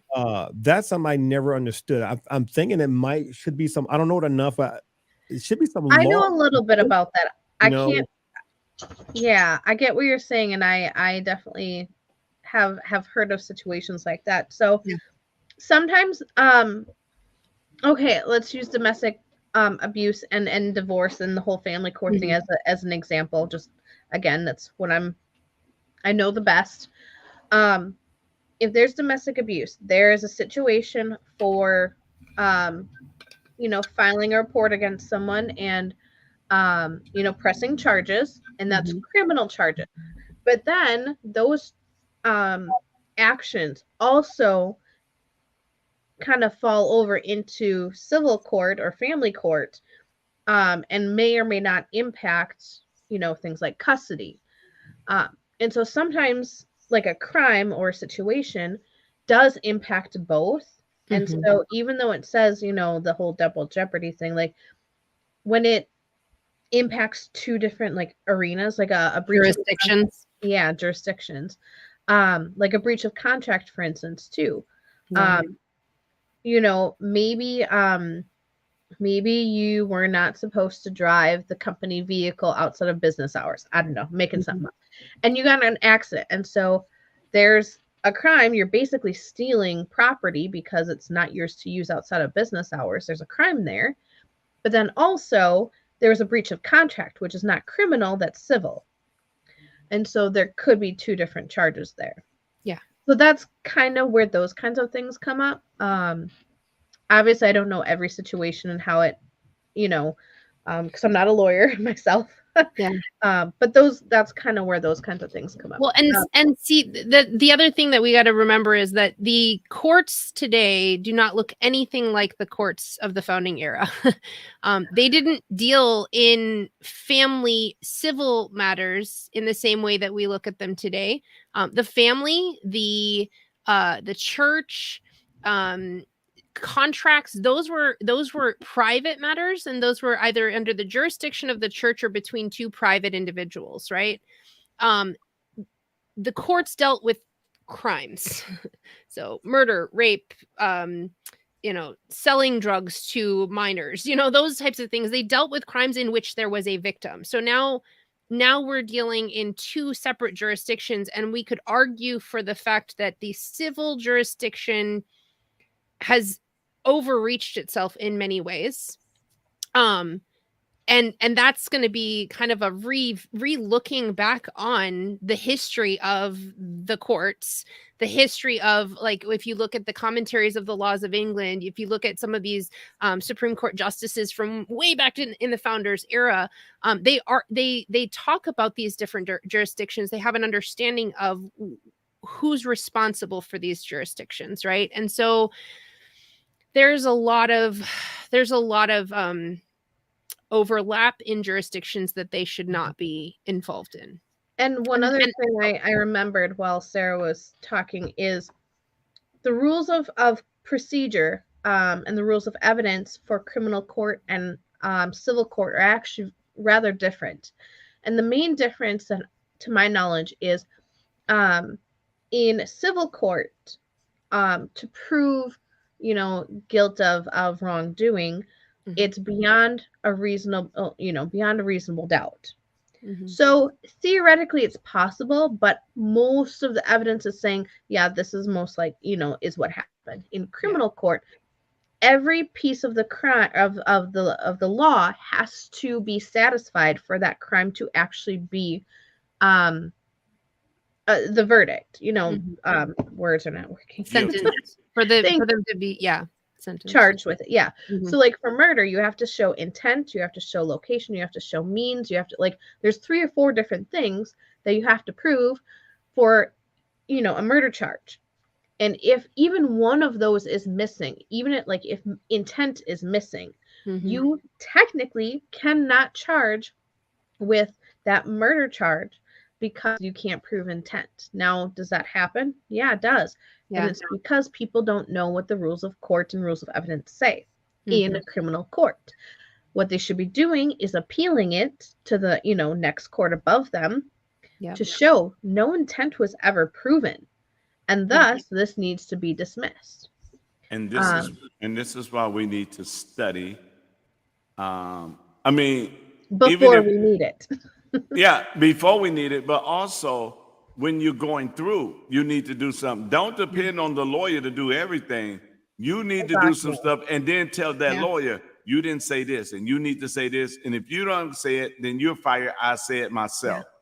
So, and this is why we have to have, It's just like the Bible. You can tell me all day long you read the Bible from Genesis to Revelation. But when you need something out that Bible, you got to go back to that Bible. You got to open it up, and you got to make sure that what scripture I really need for the situation I'm dealing with right now. And so the lawyer can read the Constitution, but then he still got to go back and say, wait a minute, I have to go back to see exactly what the founding father was really saying to us. Yep. Before I could say they violated or they didn't violate your rights. Yeah. Which is why I always hated public school chemistry class, because you had to memorize all this stuff on a test. Like, you can never look it up in real life. Like, no, even chemists are looking at their reference books, making sure they can do these combinations before they explode the entire building. Right, exactly. Like, in the real world, you're going to be looking stuff up and re-looking stuff up and making sure that you have your charts and your references and all of that. I like to think of life as an open book test. You are going to constantly be studying, and if you're not studying, then you're going to fail life because you are remaining in ignorance, and a lot of people do that, and it's a very sad place to be. We always are supposed to be studying and learning and gaining wisdom and knowledge. That's the whole concept of growing up, right? We go from childhood to adulthood, and unless in the natural law state of things, there is a process where you go from childhood to adulthood, and an adult is a mature human being who is constantly in a state of learning, and that's how we need to continue to be reading and understanding and asking questions and having discourse and discussion and making sure that we're not staying stagnant, because this is, we've got 80-90 years on this world, and that's a lot of time that we can spend in ignorance, and that's not a good place to be. So no. And that's why the Bible says a wise man can be a fool, but a fool can never be a wise man. Yeah. But some people some people enjoy being in that state. Oh, the victim status is a thing now. It's like a fad. It is. And here's the thing. I can almost guarantee every single one of us at some point on our journey wishes we could go back to ignorance because life felt so much easier then. Yep. I don't. Never. I must admit that life was easier when I didn't know anything, right? I got up, I just had to feed myself, make it to work, come home, veg out on the TV. Life was good. It wasn't satisfying necessarily or gratifying or fulfilling, but it was easier. Well, you can survive it, right? Like if all you want is survival mode, you can do that. But then you also cannot blame anyone else. And this is that irony, is the very people who blame others for their problems are the people who are like, I'm going to pretend that I don't have any problems, right? I'm just good where I'm at. And they're the ones who are screaming the loudest and complaining the loudest. I think the people that veg out and don't educate themselves, again, this is what do you call the golden cows, or you cannot supposed to touch, but forbidden fruit. Yeah, forbidden fruit. It was used the wrong way in the past, right? Mm-hmm. But when people come up to the polling booth to vote, hey, who are you voting for? Why are you voting for this person? What policies are you like? You ask those questions, that'll eliminate probably 90% of the people from casting a ballot. Because they have no idea what people believe in. Yeah, he's black, or they voting on one thing, and and people who've been on the dole for so long, should they even vote? Again, I know they have the right to, but I'm just throwing it out there. Like, well, but if you're getting substance from the government, right? Of course, you're gonna vote you're gonna vote for that politician who's handing you out money. So if that wasn't the case, maybe we wouldn't have this, because if I'm down and out, it's almost an indirect way of bribing. It is an indirect way of giving money, a bribing. That's exactly what it is. So, if they was on, I guarantee you, if they couldn't vote, we wouldn't have the welfare wouldn't be as bad it is right now. Yeah. People won't be in the dole as bad it is right now. And you can take what I'm saying and transpose this to any other thing that's going wrong in America. Mm-hmm. I guarantee you, if the majority of the Mexicans who are coming across the border would vote Republican, that wall would be up tomorrow. Because look how they treat people from Venezuela, people from Cuba that try to get here, because people from those countries normally will vote more of a conservative agenda, right? But I personally know people who legally immigrated from Mexico, and they want that border up because they know what life is back home with certain organizations that are really bad. Wait till I get in. Hold up. Yep. But here's the thing that will make life better. Not to vote for a Democrat or a Republican. Vote for the person who really know the Constitution, and their policies is to protect your Constitution. Yep. Because both of them will make policies that go against your rights. Yep. So we see if we just move the lazy people out the way, like you say, who want the free stuff, we move them out of the way, right? But then we start to eliminate candidates that if we ask a question dealing with the Constitution. Yeah. Because you got to remember, their job is to defend that Constitution. Well, so if their job is to defend it and they ain't never read it, how they gonna defend it? Yeah. And we've got to go back to even further back. We have to go back to the people who wrote our Constitution understood that the Constitution would be just a dusty, archaic piece of paper if it was not upheld by we the people. And the founding fathers had very, very specific ideas of who we the people were, right? Because I know I quote this all the time. John Adams states, "We have no government armed with power capable of contending with human passions, unbridled by morality and religion.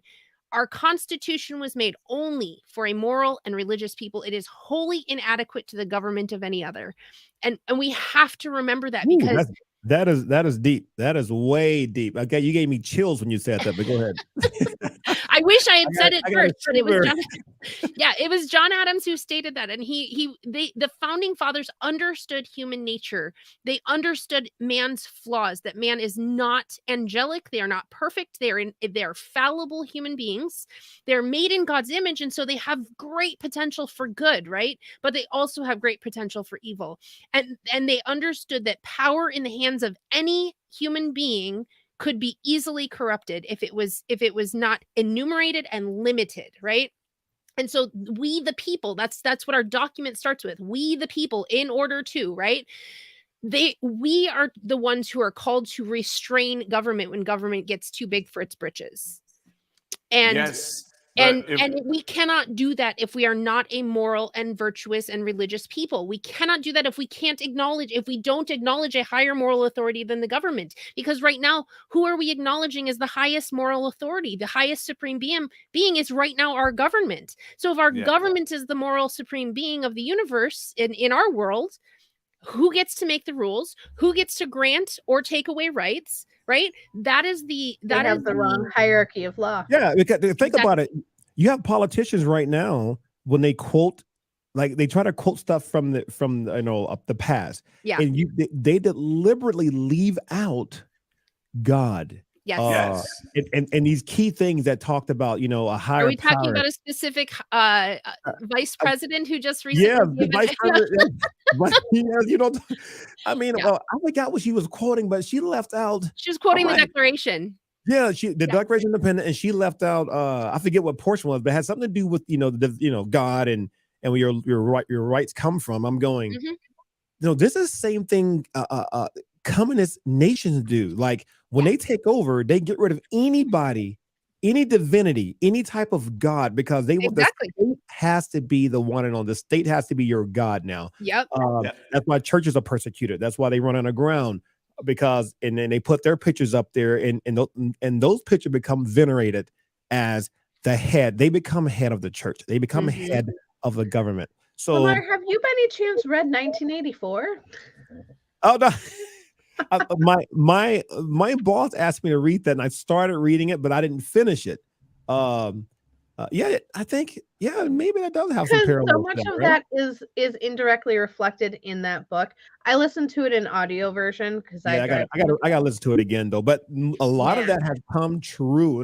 The portion that I did, I Yeah. got busy and stopped reading it, but I'm glad you reminded me again. I need to get back on it. But that was a fairy tale when it came out, right?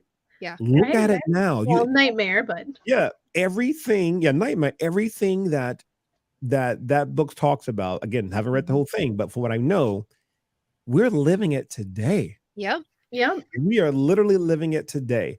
I mean, Yep. they tried to warn us over and over again. Oh And yeah. if you ever saw, it's a Christian movie called Time Changer. Hmm. And the guy created this time machine, and he came from the 1800s because his friend sent him into modern day Hmm. because he wrote a book that you can talk about the principles, but you can't use God. He Yeah. wanted to take God out of it. So they brought him up to the current century, and he walked around, and it was even the church he went into was a godless church. Oh yeah. And so he had a hot dog, and this little girl stole it from me, and he went and got it back from her. Mhm. And then he said, "Don't you know stealing is wrong?" She said, "Says who?" Yeah. And when she walked away, he was like, "Says God." And he went into church. The church went on a outing for singles, and they went into a movie theater. Yep.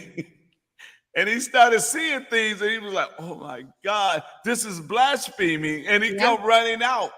And when he got back home at the end of the movie, he got back home. He had to rewrite his book because he was like, "I'm making a mistake removing God." Because Yeah. the moment you remove God is when you start to see everything fall apart.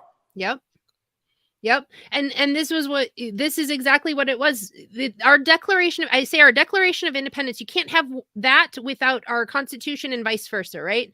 Our Mhm. Declaration of Independence tells us the why, right? Why Yep. why are we a nation? What are we, who are we answerable to? All of these things. Why do we need to govern ourselves? And then the Constitution is the how, right? This is how we're going to set up and establish government, and it's answerable to the supreme law of the universe, which is God, right? And so when we have a vice president who states, we hold these truths to be self-evident, that all men are created equal, that they are endowed with certain unalienable rights, and among these are liberty and the pursuit of happiness, right?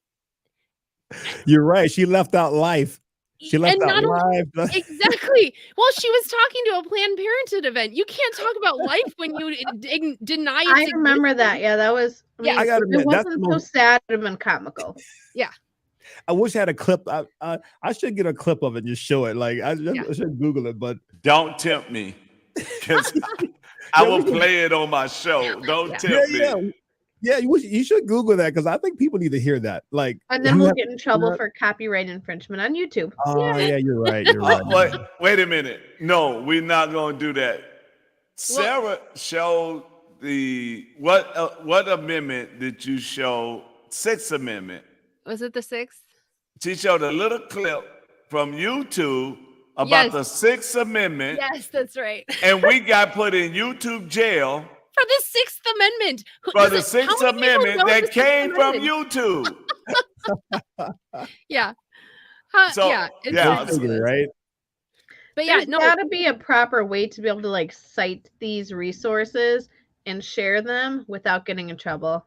All right. Well, I'm stating that Congress in July 4th, 1776 was the one who wrote the Declaration of Independence and signed it and all of that stuff. So I am not going to get copyrighted on that one.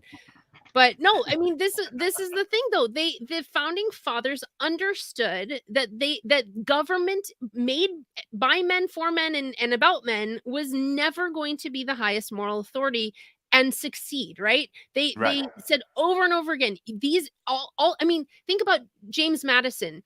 For an entire year, he sat down with 400 books on government, philosophy, theology, politics. I mean, all of the different elements of this before they even got to sit down and write the Constitution, because they knew that they needed to understand the history of governments and understand what went wrong and why.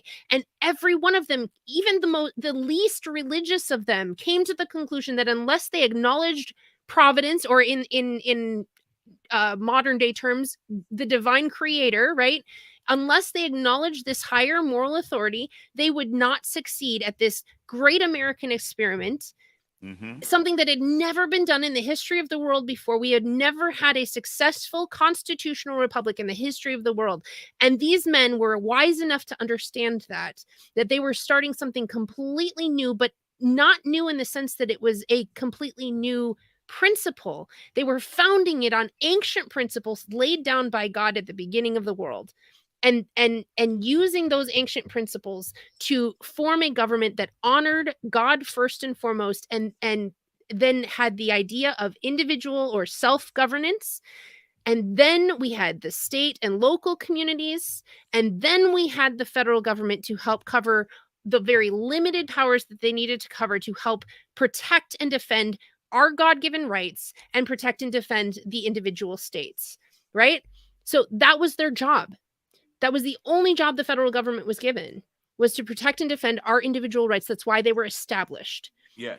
And what we have today looks nothing like that. You can say, Republicans and Democrats both will say, I follow the Constitution, right?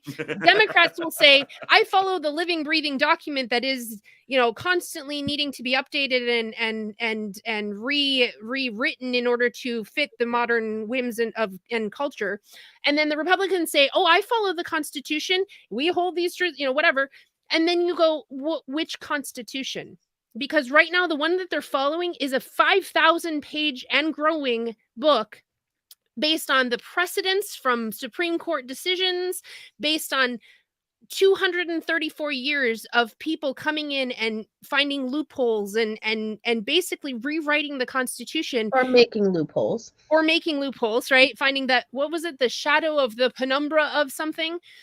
Anyway, they're following that one, right? That's not our Constitution. Our Constitution is 4,000 words long, maybe a little bit more. That's it. And it can be memorized. I did it in high school. Don't ask me to repeat it word for word now. You weird homeschooler. I know, right? Well, it wasn't even required then. I was just that much of a geek. And this is why I love you so much. Well, if it makes you feel any better, I've started reading Black's Law Dictionary, and I'm like 7 pages in now. I'm literally reading the dictionary. I am not studying you Man, guys. No, stop. you guys, Put that down. Put it down. This is the commentaries on the laws of England. This is where we got all of our laws, our natural laws from. The Carter, like our Constitution had a long history. Like it started within Carter, right? And the kings and when they had this, again, I don't know, the Magna Carta and Magna Carta, yes. Yep. A lot of that came from there, telling the king, hey, there's certain rights we have to have in office. Like we got to have something that we can hold on to. And throughout the years, he's been either studying his history or been taking Chris Ann Hall courses. Well, just over time, right? Because I've been pent up over because I know I couldn't be on shows. Then when I was in the active duty military, I couldn't be on shows like this. But I read this stuff a lot. I was always stayed engaged. Good for you. And so now, and then throughout the years, now you can look at the Magna Carta and look at our Constitution. You see a lot of that stuff got transferred over because they've been dealing with this for years. So the Constitution just what some old guys got there and they just pound this thing out. No. Yeah. That was some history that was left there, some history that was being passed on, like telling folks tales. And then finally, like Martin Luther King said, I might not get that with you, but one day we will see the promised land. That promised land was that Constitution. Now they were the guys who with the Magna Carta didn't make it there, but their forefathers, their prosperity, their children made it there. And now it's almost like we have this, the reimagining the Constitution starting. It's starting to break it down again. So we have to have a revival, just like the church sometime would have to have a revival to get people pumped back up and get, get that spiritual awakening. Same thing gonna happen with the Constitution, because we have to look at it as the way it was written at that time. If you want to change it, do it lawfully. But even I forgot who said this, but one founding father said that he thought that the courts would be the most weakest branch, right? That was it Jefferson or Hamilton? I'm trying to remember. I think it was It might have Hamilton. been Hamilton, but he thought that the court would be their weakest branch between all three branches. So, don't worry about them. But he did say, I think I heard Justice Keller say this earlier today when I was talking with him. He said that but if the courts attach itself to any other branch, it becomes very dangerous. Yep. You know, and you would think that the court would fight against it.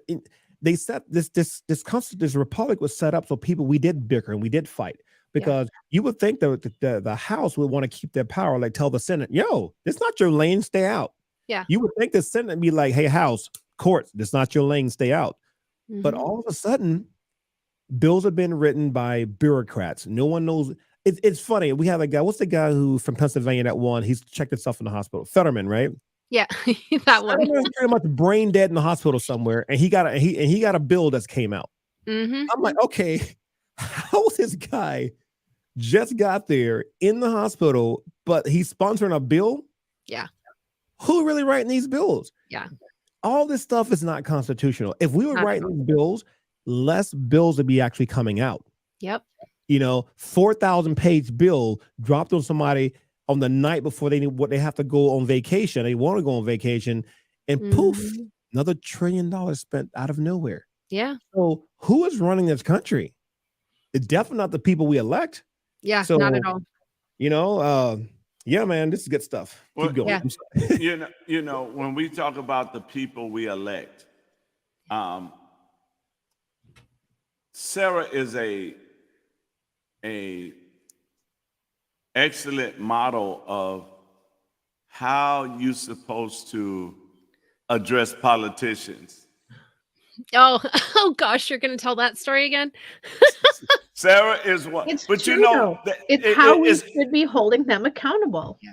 See, Sarah is one of those people that hit you with a question and you can't give a cute answer. You have to give the exact answer. No and softballs the here. right-wing extremists. Oh my gosh, she said the Constitution. Yeah, but that is what everyone needed. I tell people in Milwaukee, when somebody knock on your door talking about they need your vote, ask them a question. Ask them, what's your vision for my children? If they ain't got no vision for your children, why are you going to put them in? Because what they're going to do is going to affect your children. Yep. So what's your vision? See, we ain't even got to go Constitution because we already know they don't know that. So Yeah. what's your vision for my child? Yeah. They don't have that. Yeah, I mean, look at the school board I'm running for, right? I think one person on the school board actually have a kid in school. Everyone on that school board is like the older kids, no kids in the school in school at all. I think they use the school board as a little pension, little paycheck, and during retirement to keep them busy. So they don't have to retired Karens. Yeah.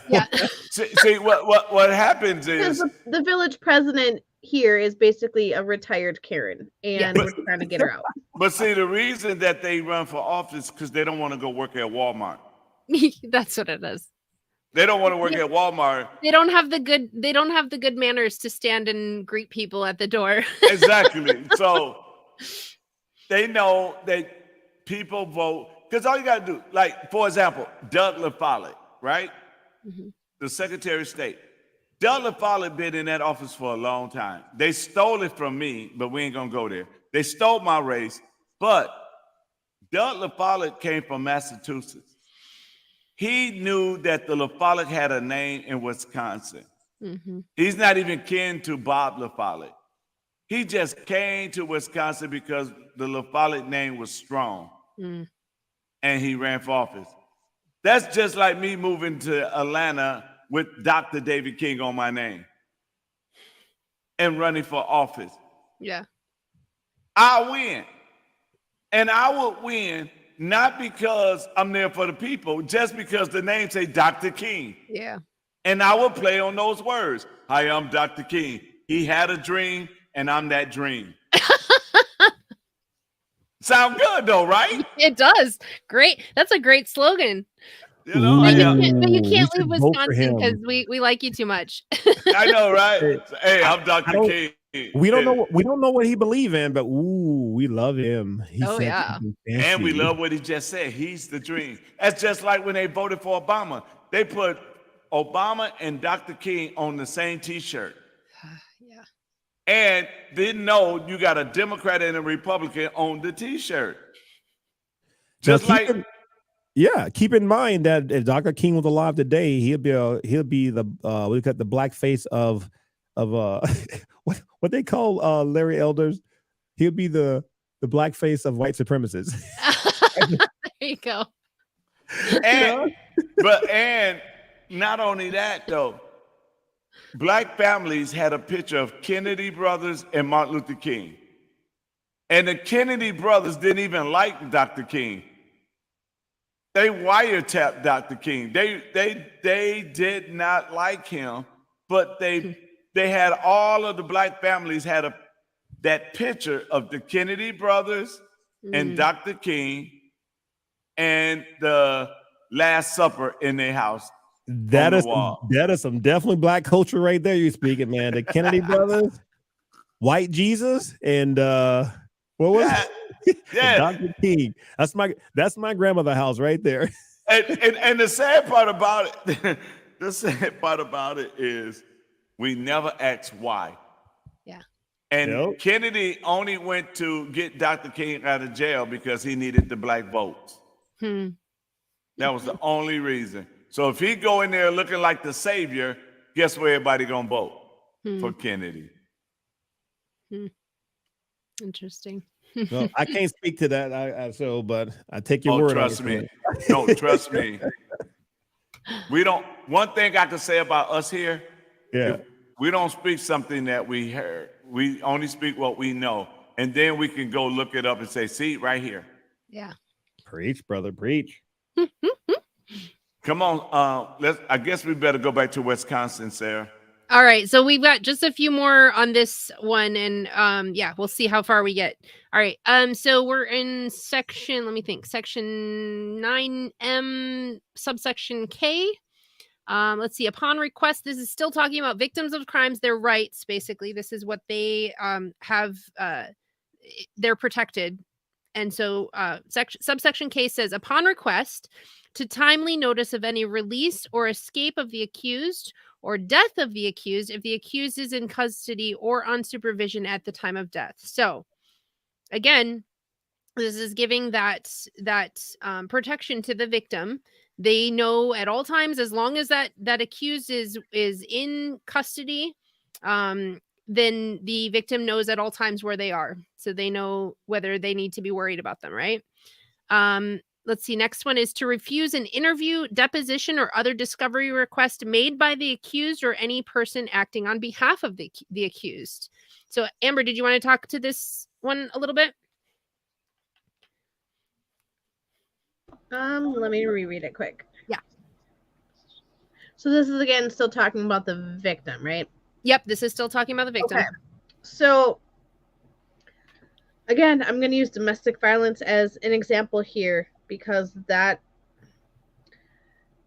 what abusers often do is they try to twist and manipulate things to make it look like the victim's fault. Yep. So part of what some abusers do is crazy making it seem like the victim's version of reality is not really reality. Yep. In that case, something like an interview, or deposition or other form of discovery, an abuse victim has not only PTSD, a lot of us, especially who are familiar with military, are familiar with PTSD, post-traumatic stress disorder, but there's this thing called CPTSD, complex post-traumatic stress disorder. Yep. That is very prevalent in soldiers who come back from war, and abuse victims. Yep. And so when you're one subjecting victims to any kind of interview, even with the most innocent of intent, Yep. let alone any nefarious intent, Yep. you are re-triggering a whole heck of a lot of trauma and, you know, a lot of things that go with the trauma, anxiety and depression and fear and that fight and flight state and so many different things. But then that's not even taking into the consideration what abusers tend to do with that information. See, she's crazy. She must be making stuff up, like those kinds of accusations because of the crazy making and the exhaustion and the trauma reaction. Yep. And so this protects the victim from one having to relive that experience, but also being, you know, potentially have things flipped on them as the victim. Yeah, exactly. It sucks. I'll just say it sucks. Yep, exactly. So yeah, so again, we're talking, these are protections for the victim, and it keeps them from having to, like you said, Amber, relive the situation all over again or deal with any of that trauma with that with the accused being the, you know, being witness to it all, right? Yep. And it's another reason, at least in Minnesota, I don't know what Wisconsin state law is on this, but in Minnesota, victims who can prove they're victims of domestic abuse and violence are not, pretty much not permitted, but they do not have to be in any form of mediation with their abuser, which makes a lot of sense. Even being present with that person, even if it wasn't physical abuse, psychological, emotional, financial, sexual abuse, all of those things you cannot see, but still can be triggering. And so with Minnesota, theoretically, you know, protects those victims, but again, you got to prove it. But are they still facing the accuser if they don't have to, like, there are ways to do that. Court, yes. This is anything outside of that, right? Once the accused has been convicted of this crime, this is that protection, right? So they don't have to. And there are ways, even still, like if the abuse is serious enough, to basically have a representative, which I believe we've already touched on, to have a representative be present on behalf of the victim if it's a minor or if they're so injured or killed that they can't be present. So there are ways to kind of not have to be re-traumatized, but it's. Well, I do want to say Wisconsin is violating victims' rights, because I know a lady who was almost beaten to death, and she got a notification 2 weeks before he got out, but they let him out before he did his time. He didn't even do half of his time. And Governor Evers them let him out. You know, no warning, he's out. You know, we just letting you know he's out. We ain't doing nothing to him. He's out. So, you know, so when you start doing that, now the victim. You better hope she's brave enough to use her 2A rights. Well, we making sure she do the 2A rights, you know. And for those who still think Second Amendment has nothing to do with hunting. True. I am so sick of them when they was on the campaign trail always talking about the Second Amendment. It didn't hit me at first, but then I saw a lot of these people who had these signs that, you know, they're running for office, so they have them, and then they have a Second Amendment proponent or whatever, but the sign itself was orange, and everybody knows this blaze orange is for hunting, and it's like, are you freaking kidding me? You should have an American flag plastered all over this, or like 1776, make 1776 great again, or something like. Right. But orange, come on. Every time you got the orange. Maybe their intention is to appeal to the ignorant.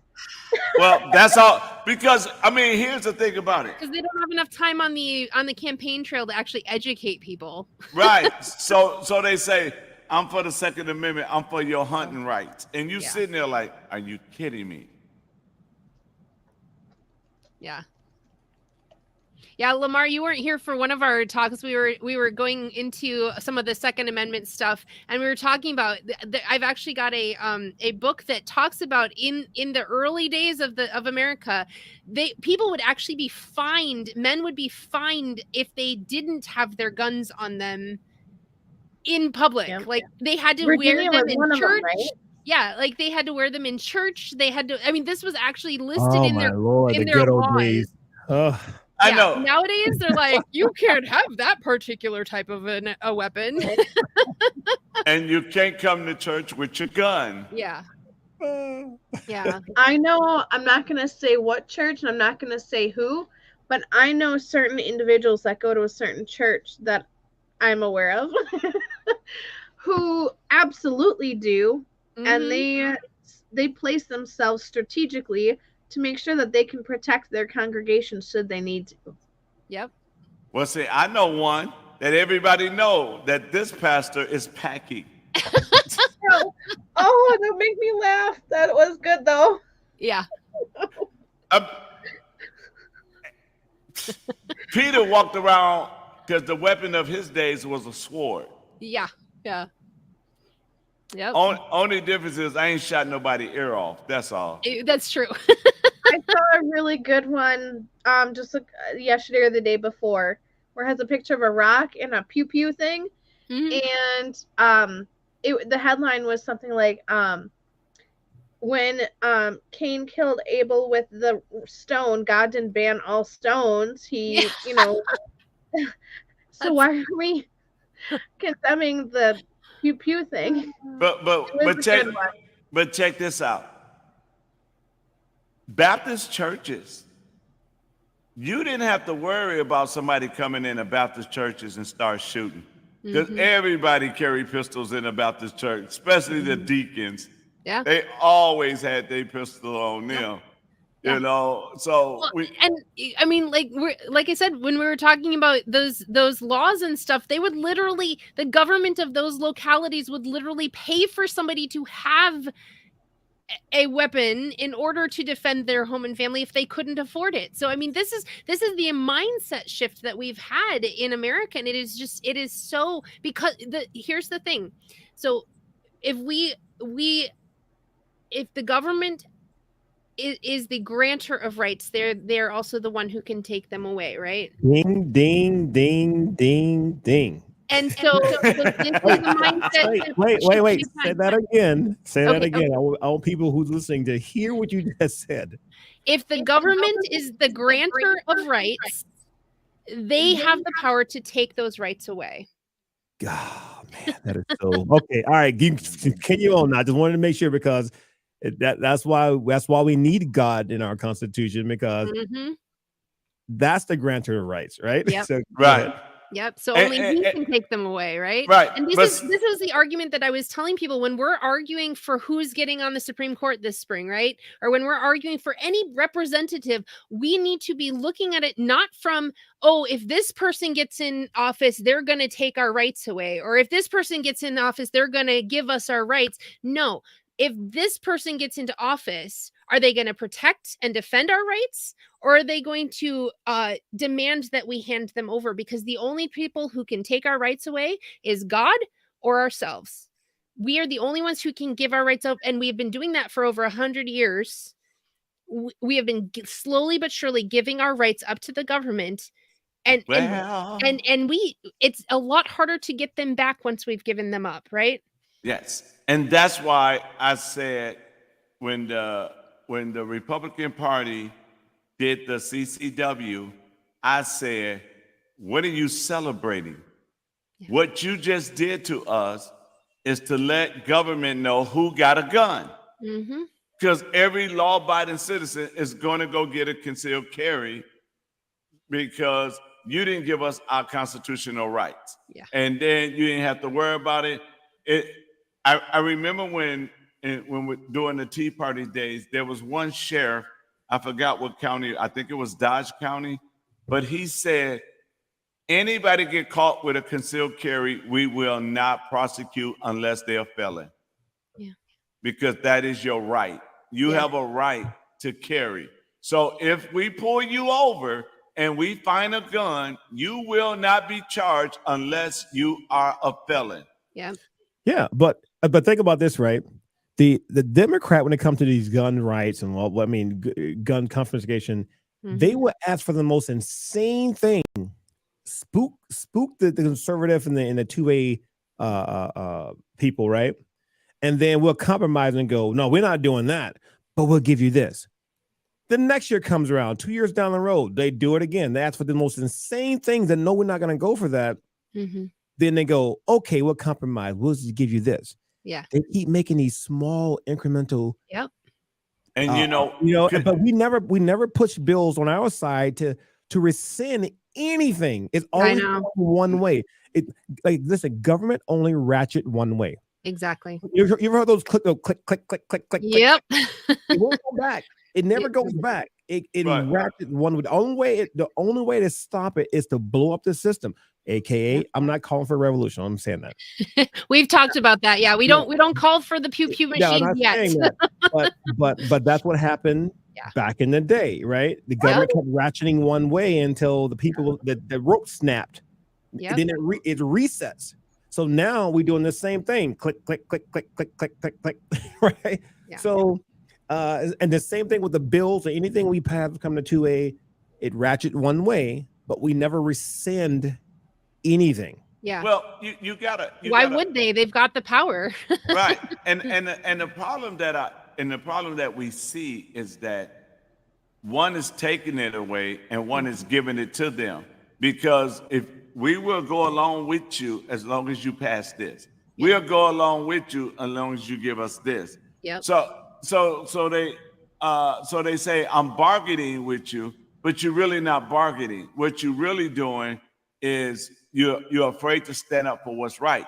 Yeah. And the bad problem about it is they won't even tell you what the Constitution. Like if you go to every black person and say, what is the oldest civil rights group in America today? They'll tell you the NAACP. But actuality, it is the NRA. Is because the NRA started going into the black areas and saying, hey, do you know about the Second Amendment? Here, take this gun, take this ammo, defend your family. Yep. Here's the Second Amendment. And because what's coming after you is the government. You got government people that was putting those sheets on. So he says, listen, because you couldn't call the government on them because you was calling on themselves. So they was like, here, take the guns. Here's the ammo. Defend your people. This is what the Second Amendment is. The Second Amendment is to keep you safe from government. Now, do it. But we know people don't really understand the Second Amendment, just like they really don't understand the First Amendment. And what do? They add hunting. They add carrying and say they're going to take your rights. It's so much they add to it, and you sitting there like, wait a minute, I didn't read that. Yeah, Dr. King, talking about it, right? If you look at the regulation around firearms, right? It really meant to keep freely slave that was freed from owning weapons. Yeah. So that's what gun control started. You got to Google this, right? Yeah. There was no gun control until when Black Americans became free. They was like, whoa, we don't want all these people having guns. So we better start putting some rules around this, right? Yeah. And that's when gun control actually started. Like they didn't even give Martin Luther King a gun. Yep. They was like, you don't need a gun. What do you need a gun for? Nope, we're not giving it to you. We're talking about Dr. King here, like getting death threats every day. And he was not given a weapon. He could not get a Dr. King should have had his own weapon. It's because of this one important fact. It's because of this one important fact. Every government in the world understands that if they want control over the people, if they want to enslave the people, they have to start by defanging the people, right? Yep. So what did they do? Two ways of defanging the people. One, take away their weapons and their right to defense. Two, indoctrinate them, right? Instead of educate them. So you leave them ignorant and defenseless, and you have every single communist country, every single fascist nation, every single knew this, and they removed our two ways that we can defend ourselves, through education and through the defense of our homes and our families and ourselves, right? Right. That is why the Second Amendment was so important. That is why it was so important, because the founding fathers understood that if you defang the population through lack of education and through lack of ability to defend themselves, the government will become tyrannical. That is the logical outworking. And so the government, the people in government today know this. This is why even on the right side of the line, we have people who are arguing for certain types of weapons being banned, certain types of red flag laws, certain types, because they understand that on the right side of the line, they don't have the full, I don't even want to say they don't even have the full knowledge. They should have the full knowledge that when it says that the right to keep and bear arms shall not be infringed, it did not specify what kind of arms, and it did not specify who, the particular population that could keep and bear arms. It said the right of the people to keep and bear arms shall not be infringed. That meant Congress, hands off, you don't touch my weapons. I have the right given by God to defend home, property, my family, myself, my community. Just like First Amendment says, Congress shall make no law. Exactly. Right. Without religion. But this is, if they know, if I get your guns, I can do martial law. And if I do martial law, then I'm going to violate so many of your rights, because I'm going to come in, I'm going to rape your women. Ain't nothing you're going to be able to do, but I'm going to tell you like this. As long as I'm breathing, my rights to bear arms will be exercised. What? Period. Yeah, I will tell you this. One of the main reasons we did not get invaded during World War II, because the Japanese commander said, man, behind every blade, there's going to be a weapon. Exactly. Like, we can't do that. Yeah. Like, literally, the American army can be gone off overseas. Yeah. Hey, Bob, like, hold my beer. Let's get them, boys. It'd be a National Guard, like, hold my beer. Let me show them. I mean, it'll be snipers everywhere. Yeah. They would not be able to contain this population, because the guns everywhere. How can you subdue a population? Well, here's the thing. What's the statistic about just the population of hunters in the state of Wisconsin is like the world's 6th largest army. Yeah. Something like that. In Wisconsin. In Wisconsin, yep. Like, to kind of touch on some of the conversation going on about I'm doing it. Some stuff I'm not putting up. No, I know, but I do want to touch on it because I don't want to totally ignore it. Yeah. With that situation with custody and cross state lines, if Wisconsin won't touch it, try going to the state where it's happening.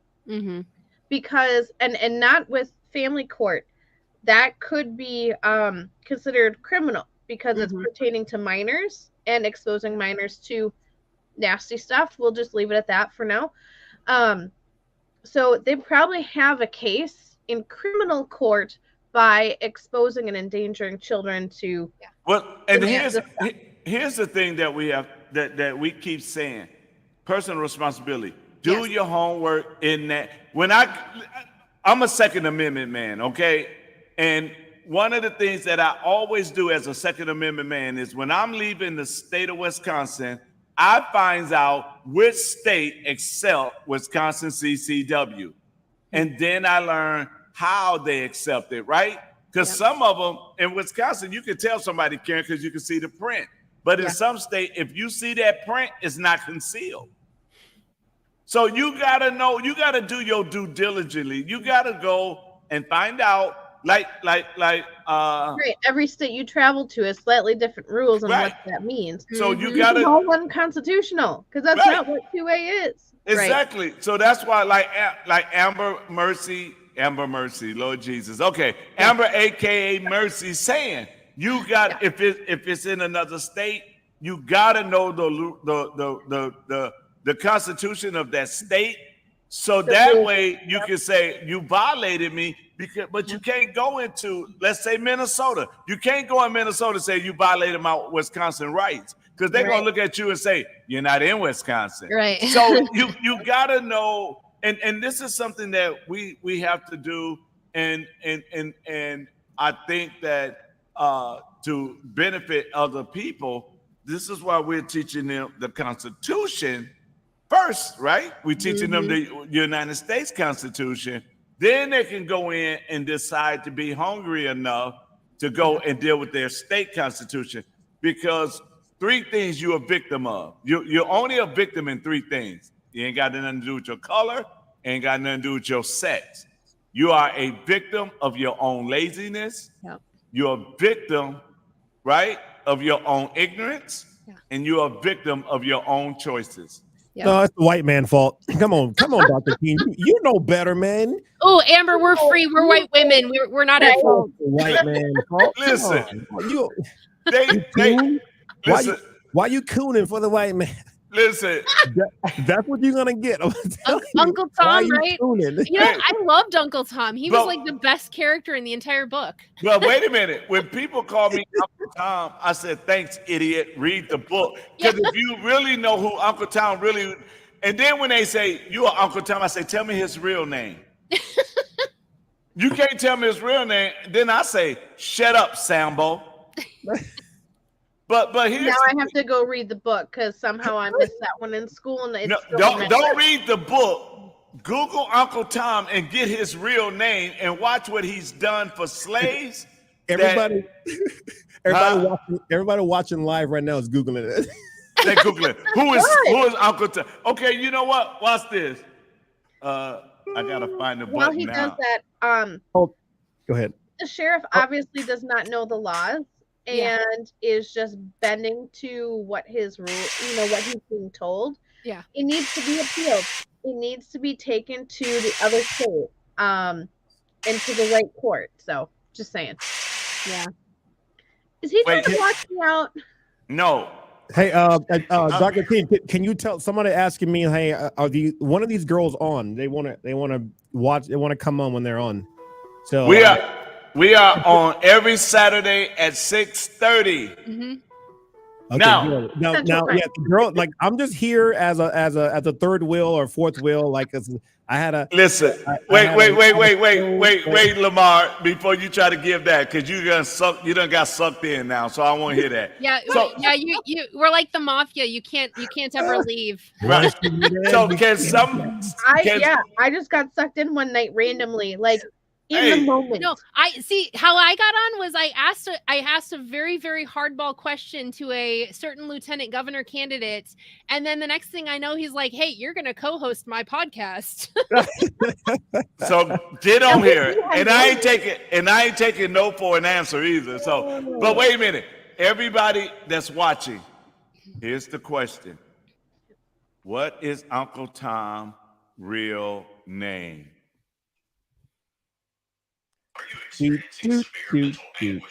Oh, wrong button. Oh,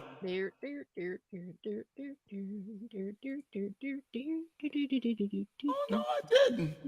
Lamar, have you been to Pinecone? There you go. Stop, Stacy. Ow! Oh gosh! Lamar asked a big question. Has Lamar been asked a big question? What big question is that? The big question: have you been to the Pinecone? No, he hasn't. No, I don't know what part. Like that part. That's some part in Wisconsin. Yes, it's a restaurant in Jefferson County. I guess I gotta go now. Like if you're gonna be with us, you gotta go to the Pinecone. Yep. Wait. Let me tell y'all what happened. Is it a conservative place? Huh? Is it a conservative place? Because I want them spitting in my food. If I'm hanging out with you guys and they see me, that'd be. Well, it sounds like a lot of us go there, so. Yeah, it's. But wait a minute. Let me tell y'all something. And she's not on here right now, but I'm gonna deal. Matter of fact, let me send her a thing first because I gotta tell y'all what happened. Yeah, well, some people watching me saying that it's in Jefferson Creek. Thank you, Paula. Paula Gunzo. Is that Gonzalez's wife? Yeah, she's watching us right now. She's like, these girls are so smart. Oh my God. Well, she Thank you. Let's see. You should Okay. see when we're on top of our A game. Yeah, She's Johnson's like, Creek. These Johnson's girls are Creek, so yep. smart. I'm gonna come every week and watch them. Yes, and then That's keep them awesome. with you. Please, yes, bring your friends and family, get them involved. I mean, we love having like interaction and questions, and But wait, yeah. I got. learning along with you all. So Okay, so I'm finna tell y'all. I was looking at my phone at 5 o'clock this morning. I get an inbox, right? Hold on, I gotta share this with y'all. Y'all gonna No such thing as too much, Matt. Yeah, nope. Mm-mm. what do you say? He says we read too much and we think. I'll I agree know. with the How thinking dare part. us, But right? yeah, I know. we women need to go back to our barefoot and pregnant in the kitchen thing, right? Like Matt Sandwich. Now, see, if I would have said that, oh, Yeah. At least hers is dripping with sarcasm. You say it, and we can't tell if you're serious or not. see, you can tell. Stop it. You know you can tell if I'm serious or not. Because I'm never serious. So I see a couple people said the real name of Uncle Tom, though. We did get that. Where? Not on mine. I don't see it. Yeah, where? Oh, yeah, yeah, it it's, is. There it is. There it is. Hey, so what do we want to give him? We should give out prizes when somebody like first person. We send them something, but we're not Let's set up give for him a that copy yet. of the Constitution and the Declaration of Independence. Here it is. Charles, for your excellent answer, you have won your Invested in Milwaukee t-shirt. Woo! I was gonna vote he gets a copy of the book, but that's my vote. Yeah, I would say that. First of all, he already has a copy of the book. Okay. Oh, that Oh, would've been he's a disciple. He's a follower.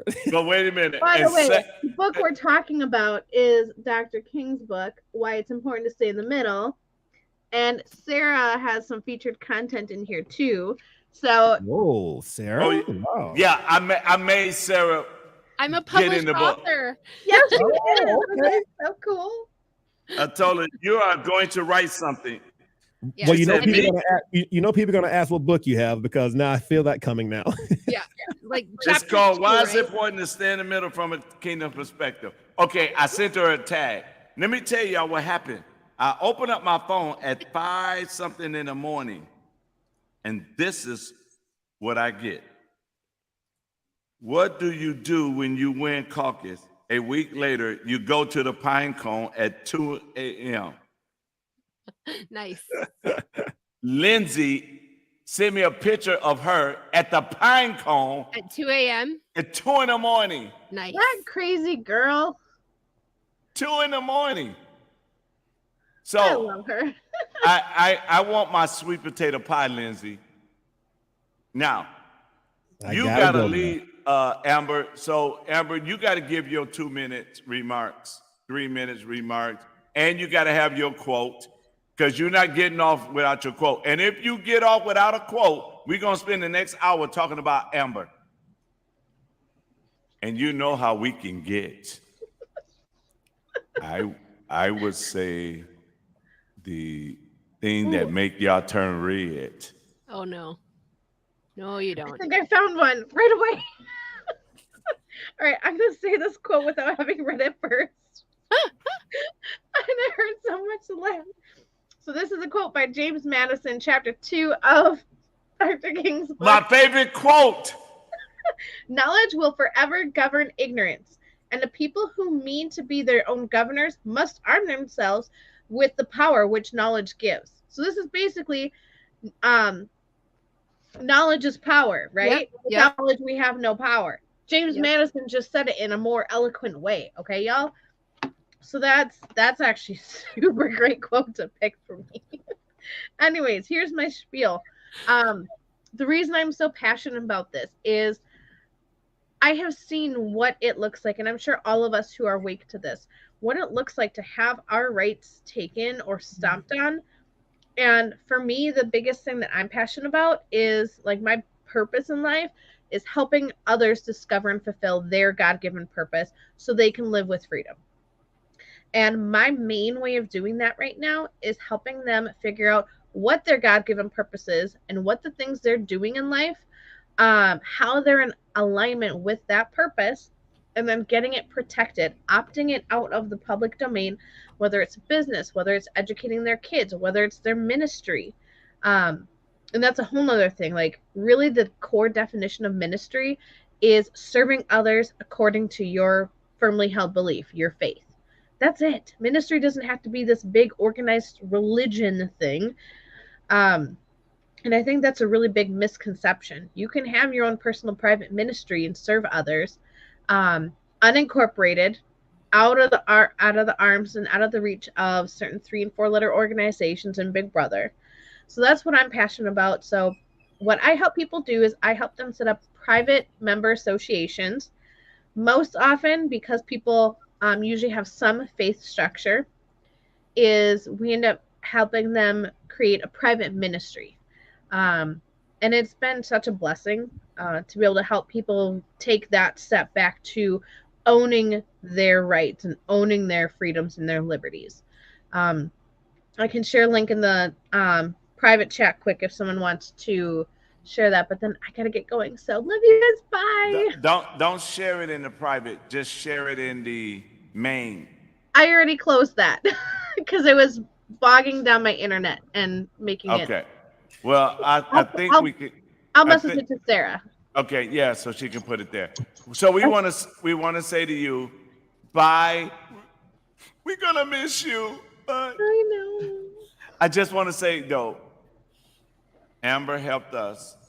We are Kingdom Ecclesia is a PMA, and I'm so happy to be a PMA. Now I can tell it.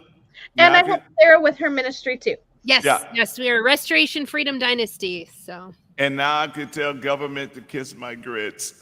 I love that. So, All right, Sarah, you have the link. Bye, guys. Okay. all right, bye-bye. Bye. All right, so.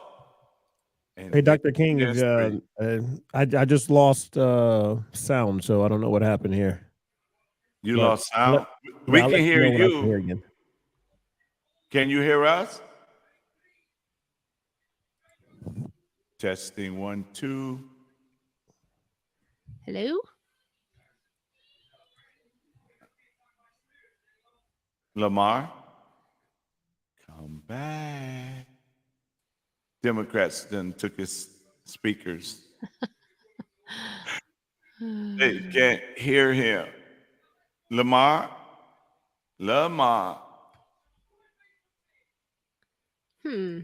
We can hear him. He just can't hear us. Yeah. Interesting. So I don't know what he did. So because we are not muted at all. Nope. Lamar, come back.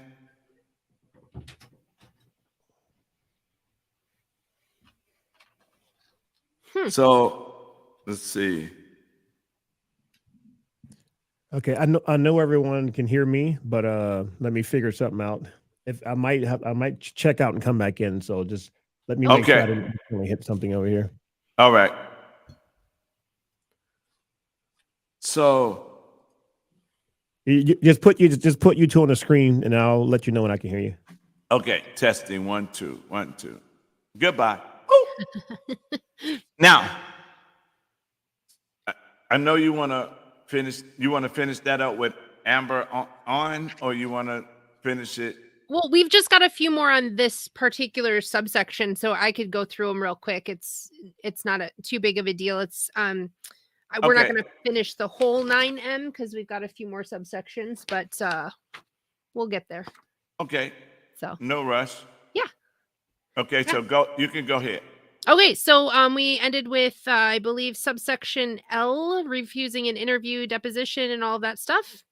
Let's see, what's the next part is subsection. Let's see. Subsection M. So to full. So this the victim of a crime has the right to full restitution from any person who has been ordered to pay restitution to the victim, and to be provided with assistance collecting restitution. So not only do they have the full right to collect everything that they are owed, when that whatever that number is, or whatever that restitution is considered to be, they have the right to collect everything they're owed, and they also have the power of the government behind them to collect that, right? So they have the government itself saying, we will make sure that you get that restitution no matter what, right? So that's something that I don't know if many people really fully understand the gravity of that. The ability for the victim of a crime to hold the government's feet to the fire, hold the court's feet to the fire, and say, hey, you promised me this. This came down in the verdict, and the whatever restitution was owed to me. This is what I was promised, and I have the right to not only collect it, but to have your help in making sure that it is collected. That's huge.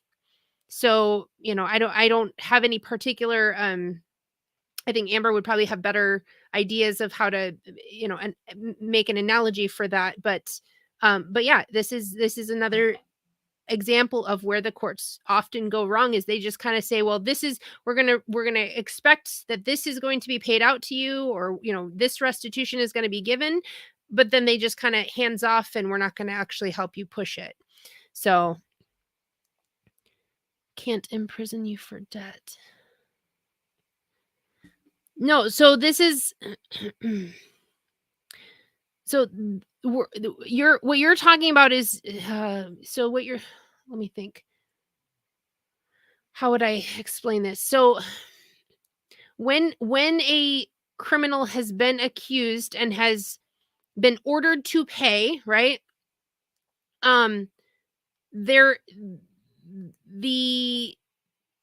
rights of the criminal they stand solid until they have been proven guilty.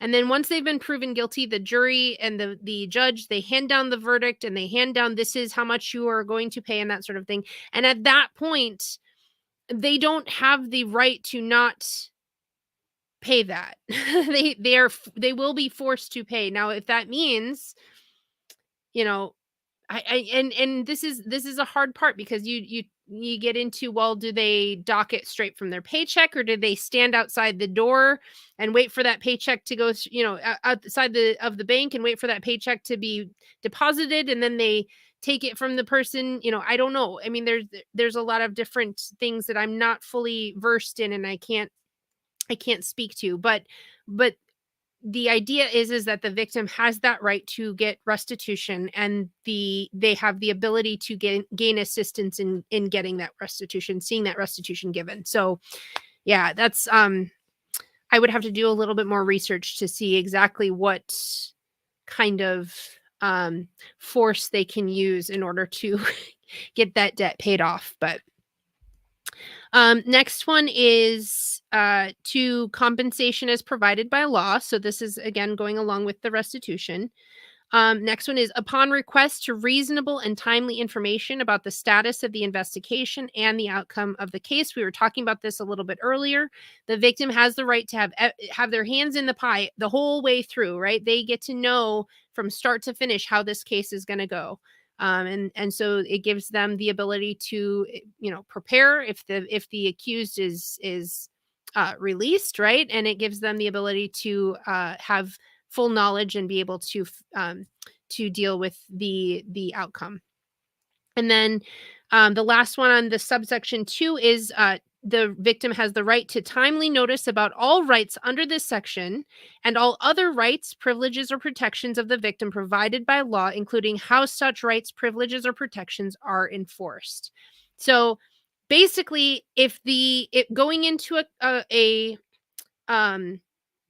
a guilty plea, or going into where the crime has been committed, the evidence has been laid, the criminal has been indicted and has been found guilty, all of this stuff they should literally be reading this whole victims of crime section and their rights section before this victim even goes into court, because they need to know these things ahead of time. So if the courts are not reading these out and informing you ahead of time before you even walk through those courthouse doors, then they're not actually following the Wisconsin state constitution, because their job is to give the victim the list of, this is what your rights are.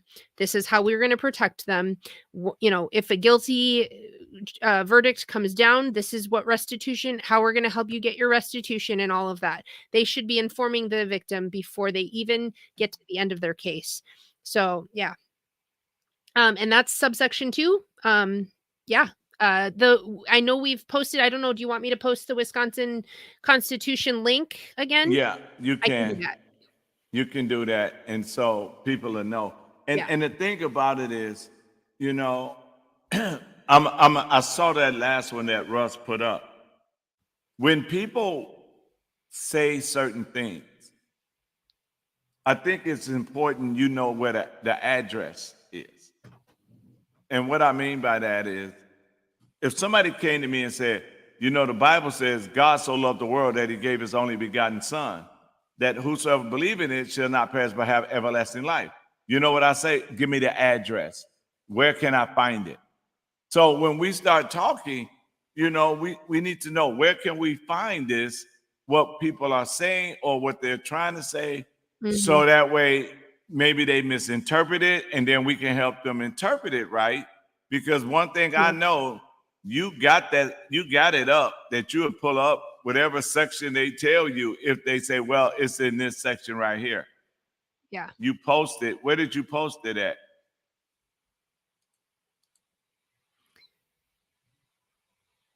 No, not on your page. Tell us where that at in the Constitution so we can look it up. Or did you just or you put the link on your page? I'm trying to understand, because I think we are having 2 different conversations with you right now. So I'm trying to keep up. I guess Lamar be right back. I guess he had to pop out and pop back in. Uh-oh, that's the little one. What are you pulling up?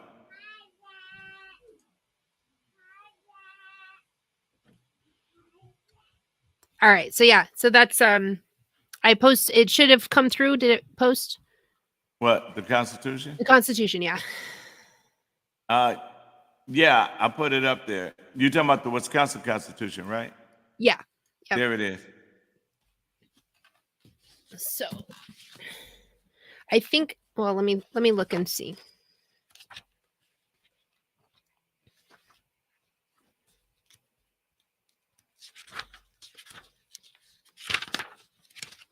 Oops, where's my Bill of Rights? There we are. Okay.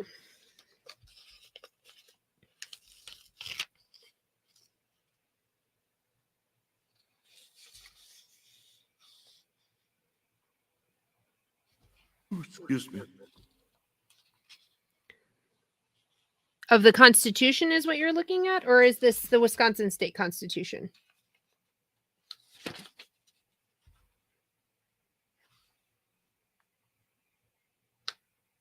Oh, 16 and 17 actually of the Wisconsin State Constitution.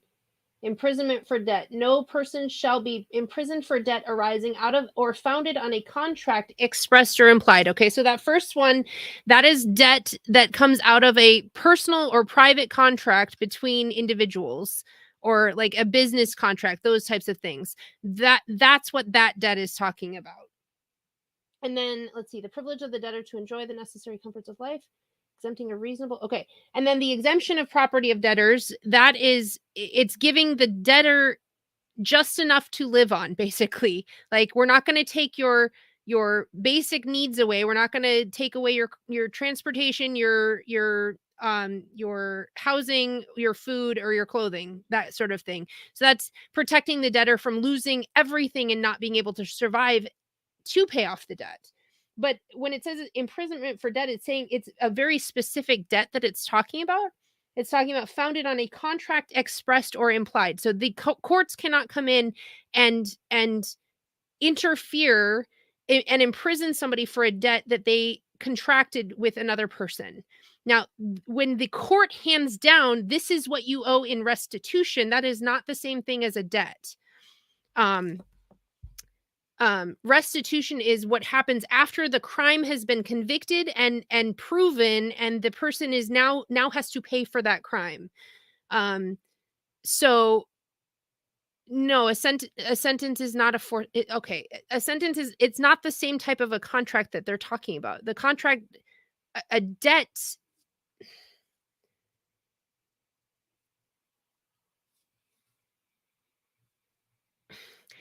A debt is very different from making restitution. A debt is, say, you don't pay off your mortgage in time, and therefore you are indebted to the mortgagee. That would be a contract that the courts cannot interfere and imprison you for not paying that off.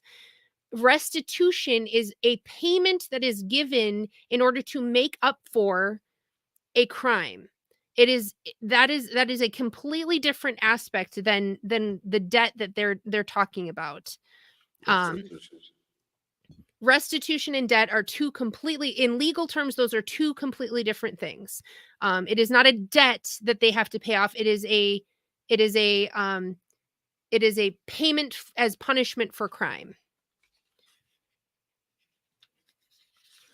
So let me look at let me see. You know, I think that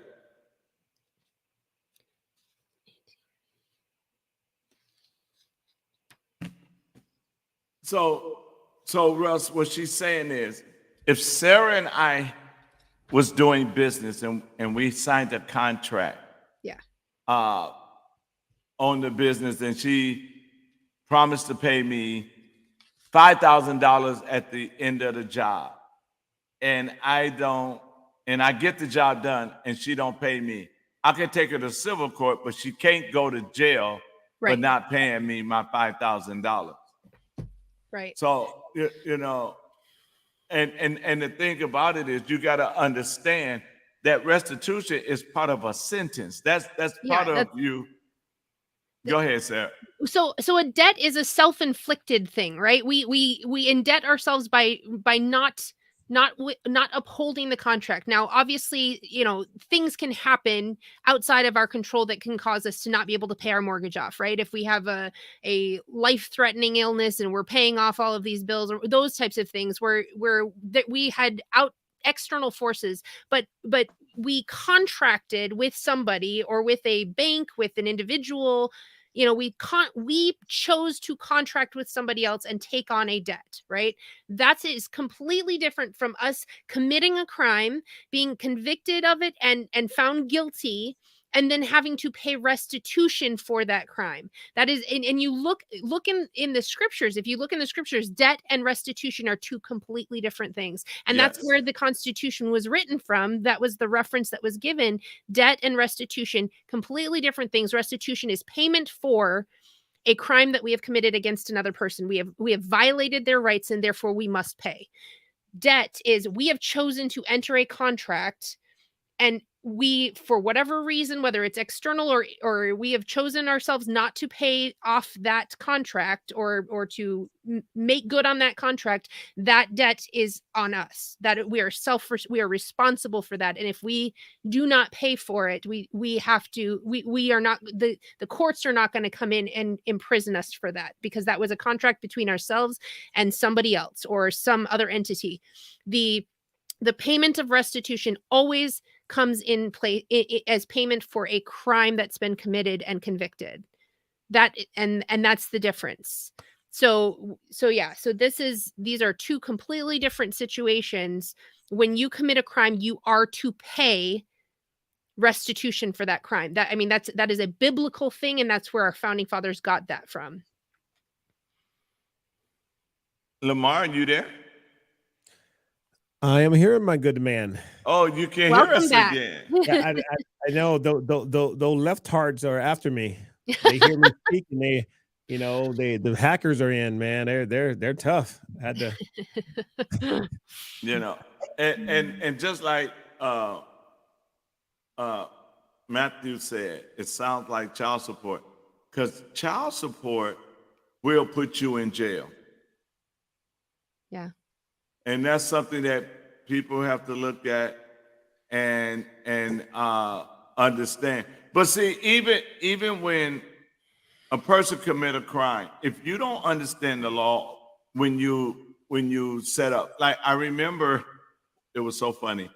One time, I was running. I don't know if I want to tell the story now, but I was running a basement party, and we was charging people to come into the party. It was like a club.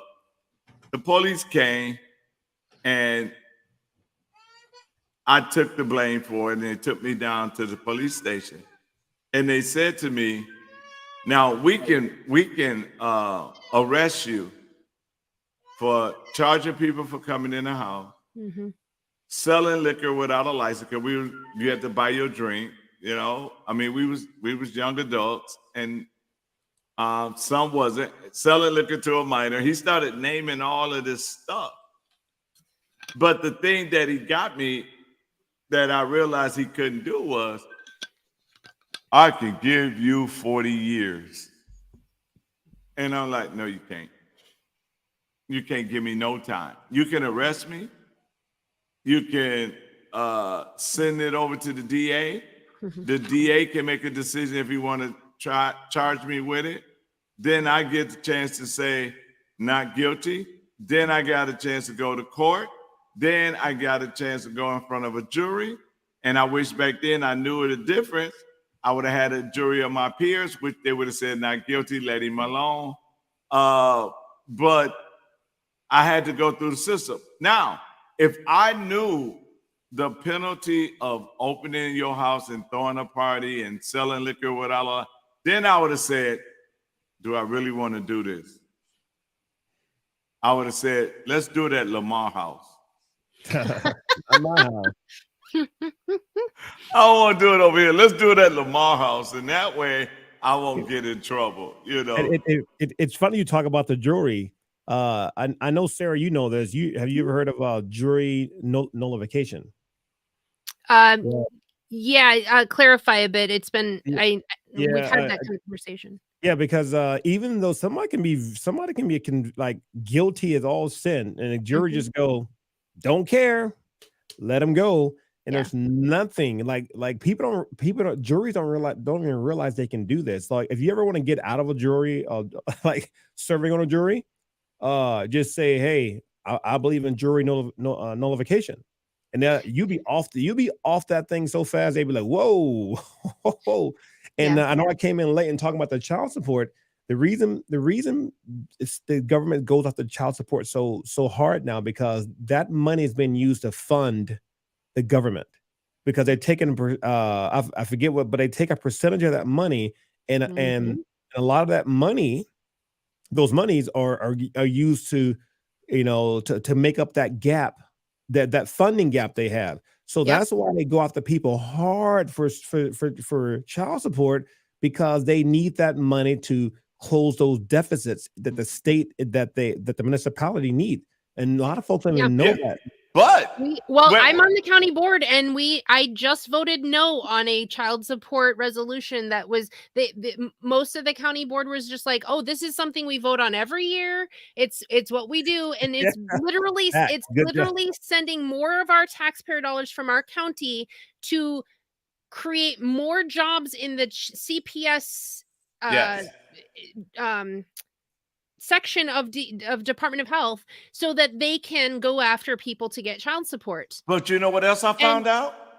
But this is the thing, that child support, again, we're talking about a jurisdiction that literally is not the responsibility of state or federal government.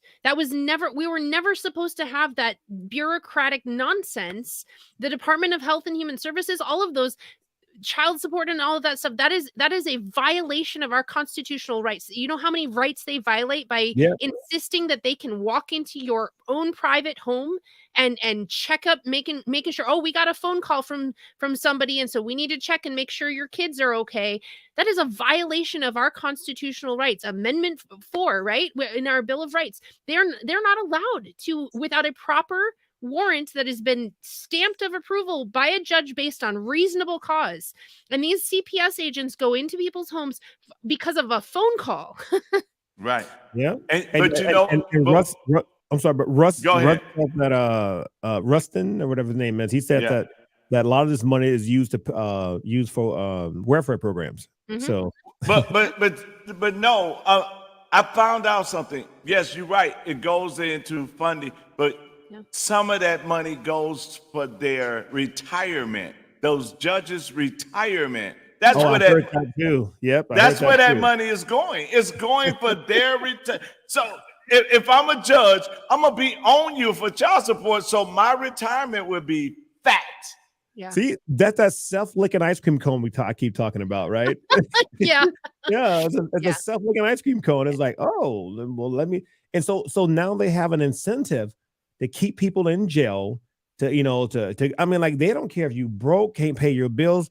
I mean, I've heard of people, hey man, listen, can I give you a little bit so I can go to work? Like, nope, they put you to jail. Now you lose your job. Now you come out. Now you can't pay anything. Yeah. It's ridiculous. Yeah. But not only that, while you sitting in jail, the interest is steady rising. Yes. Yeah. And they decide, well, we want 6 months per child. So a man with 10 kids. Can you and imagine? This is going back to the whole self-responsibility and self-governance. At most, that jurisdiction takes place in the church. If a man does not take care of his own household, the church should be coming in and taking care of that family. Now, we can't, and this is where we get into the weeds as far as the reason why we have all of these laws, all of these regulations and statutes and all of this stuff is because we have denied the Almighty God. And so we've denied self-governance, because who governs? It's the government, right? So no longer do we take responsibility for things like, I'm the man of the family and I need to provide for my family. No longer do we take responsibility for the redefining marriage, right? Marriage has now come under legal terminology. Marriage was an institution set up by God before human government even got started. Yes. Marriage is the jurisdiction of God. And so we should not even be having marriage. You know, Lamar, I don't know if you were here for one of the times we were talking about marriage. Do you know where the first marriage licenses in America came from? I would say have something to do with black folks. Yeah, it was okay. So it was during the time when black people and white people it was illegal for them to get married. Yeah, I knew it had something to do with that, because You I already read know it this a long stuff. time ago. So I was like, yeah, it got something to do with black folks. Yeah. And then they're like, oh, we're getting money for this. We might as well spread it out to the entire nation, right? We're gonna keep it going. we're gonna legalize marriage for everybody, and that should never have even been a thing. You know, the whole idea of think about it. I'm sorry. God control black people. I'm sorry. Marriage license black people. I know. Marriage license black people. Abortion black people. Public education. You know, public education was to educate the poor children, right? That was where it was started with. Well, I mean, you know, there's just this ongoing thing where the more the government gets involved, the more legal plunder. That's exactly what they're doing, is legally plundering the people in order to take over jurisdictions that were never theirs to take over. Exactly. That's just like a father. He goes to court, shows all these receipts that he's really taking care of his child. And you know what the judge say? That's a gift. No, this is my responsibility. This is what I'm supposed to be doing. And I'm doing it. No, it didn't come through the system. So that's a gift. Yeah. And you won't be credit for none of it. Yep. Yeah. I mean, so this is again why we go back to self-responsibility, to the acknowledgement of a higher moral authority, to understanding our constitutions and where they are being violated, right? And to understand our rights and where they're not being protected and defended. And so this is why we're going through these things. This is why we're going through step by step and reading every word of these documents so that we can understand this. And if we don't understand it, to look into it further, right? And to utilize it to basically game, I hate saying it this way, game the system. If we know more than the judges sitting on the bench, we can definitely have more power than we think we have. And this is where we need to really understand our history. Santayana says that those who do not understand history, do not read history, are doomed to repeat it, right? Because there's nothing new under the sun. Ecclesiastes states that there's literally nothing new under the sun. We may have new technologies that nobody else in the history of the world has ever had before, but ultimately human nature has never changed. God's nature has never changed. The universe itself, there are unchanging principles. And I'm going to skip ahead just for a moment. We will return to this later, but in section 22 of the Article 1, it states maintenance of free government. The blessings, look at that. They acknowledge that it is a blessing to have a free government.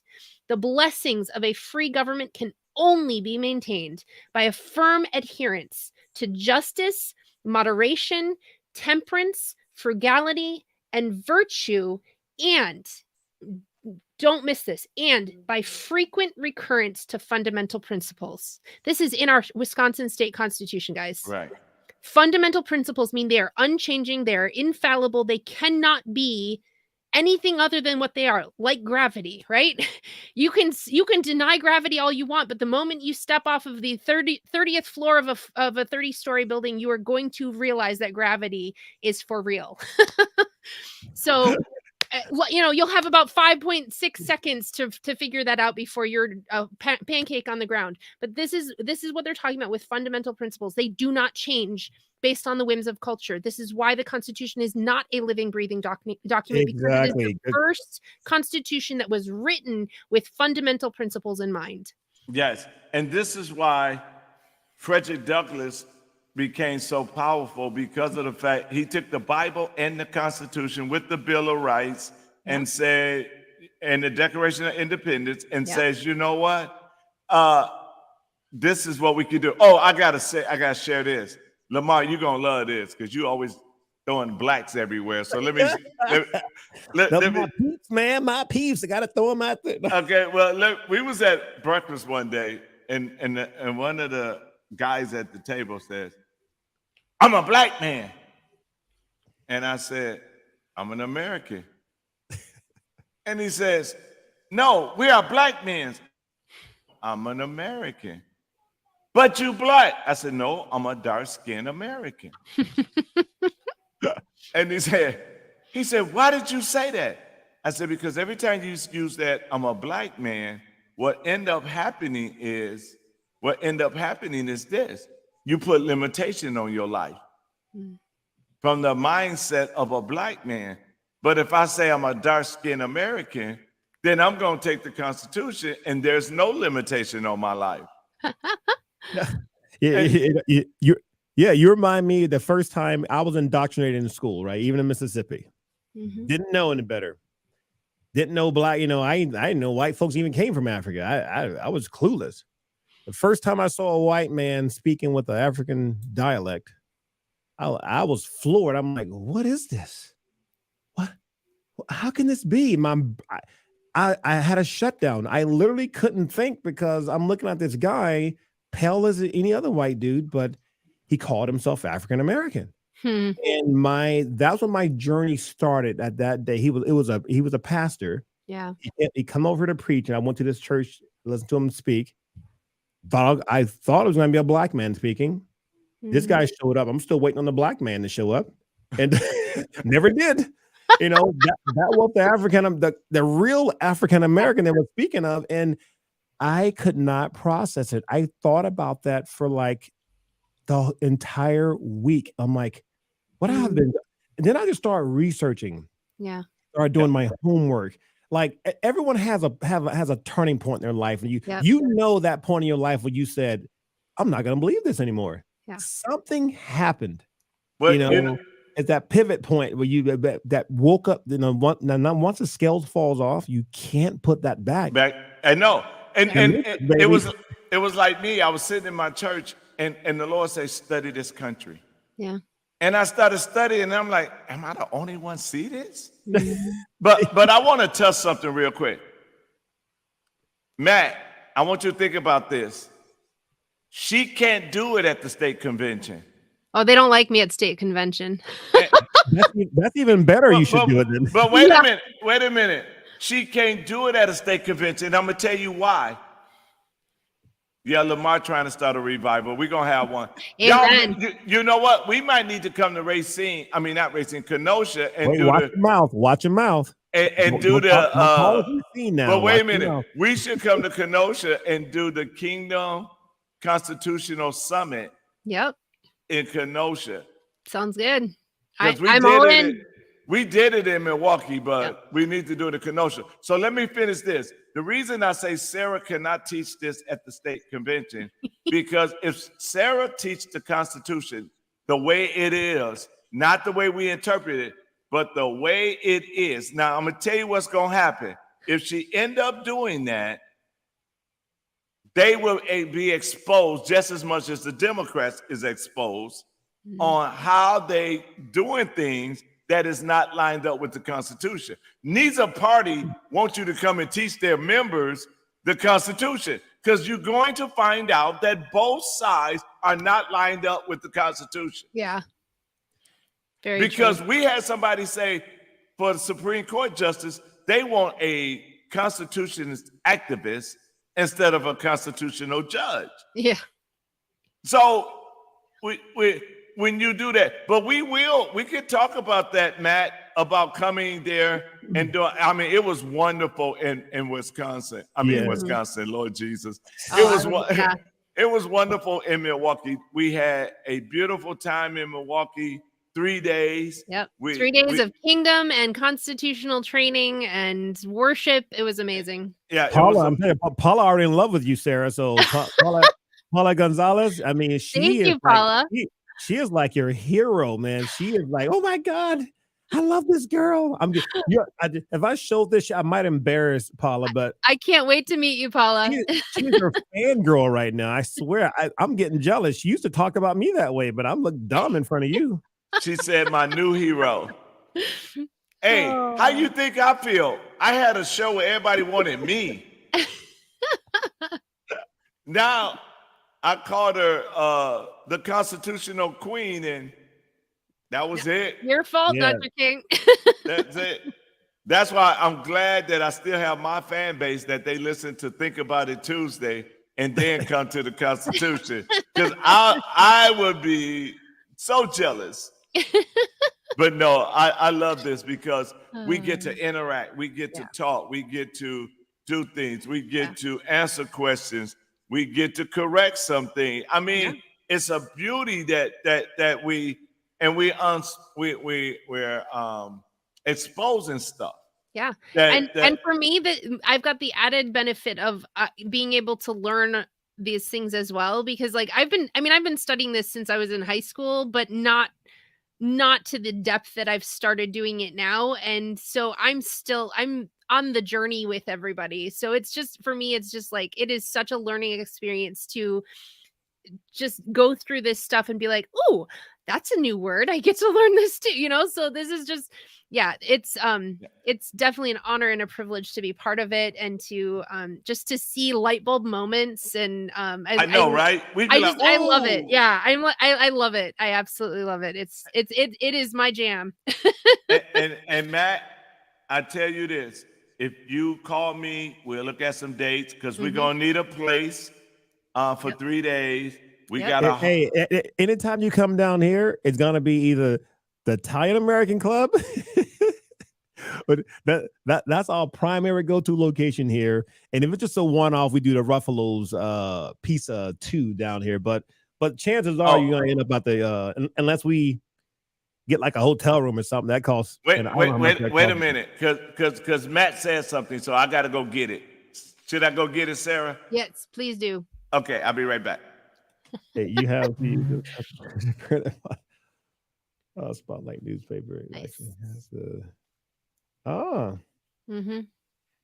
Yeah, it's just speaking of that, since we're waiting for Dr. King, the jury was always supposed to be a jury of peers, which meant that it was within the same community, people who knew the accused, and they also had the right to hand down a guilty or innocent, and then once the verdict was handed down, they had the right to decide whether or not they would punish that crime. So they had discretion. They had the ability to discern, was this a crime of go ahead. Yeah, because if they have normal when we see the court case, correct, they say guilty, the judge dispense punishment, right?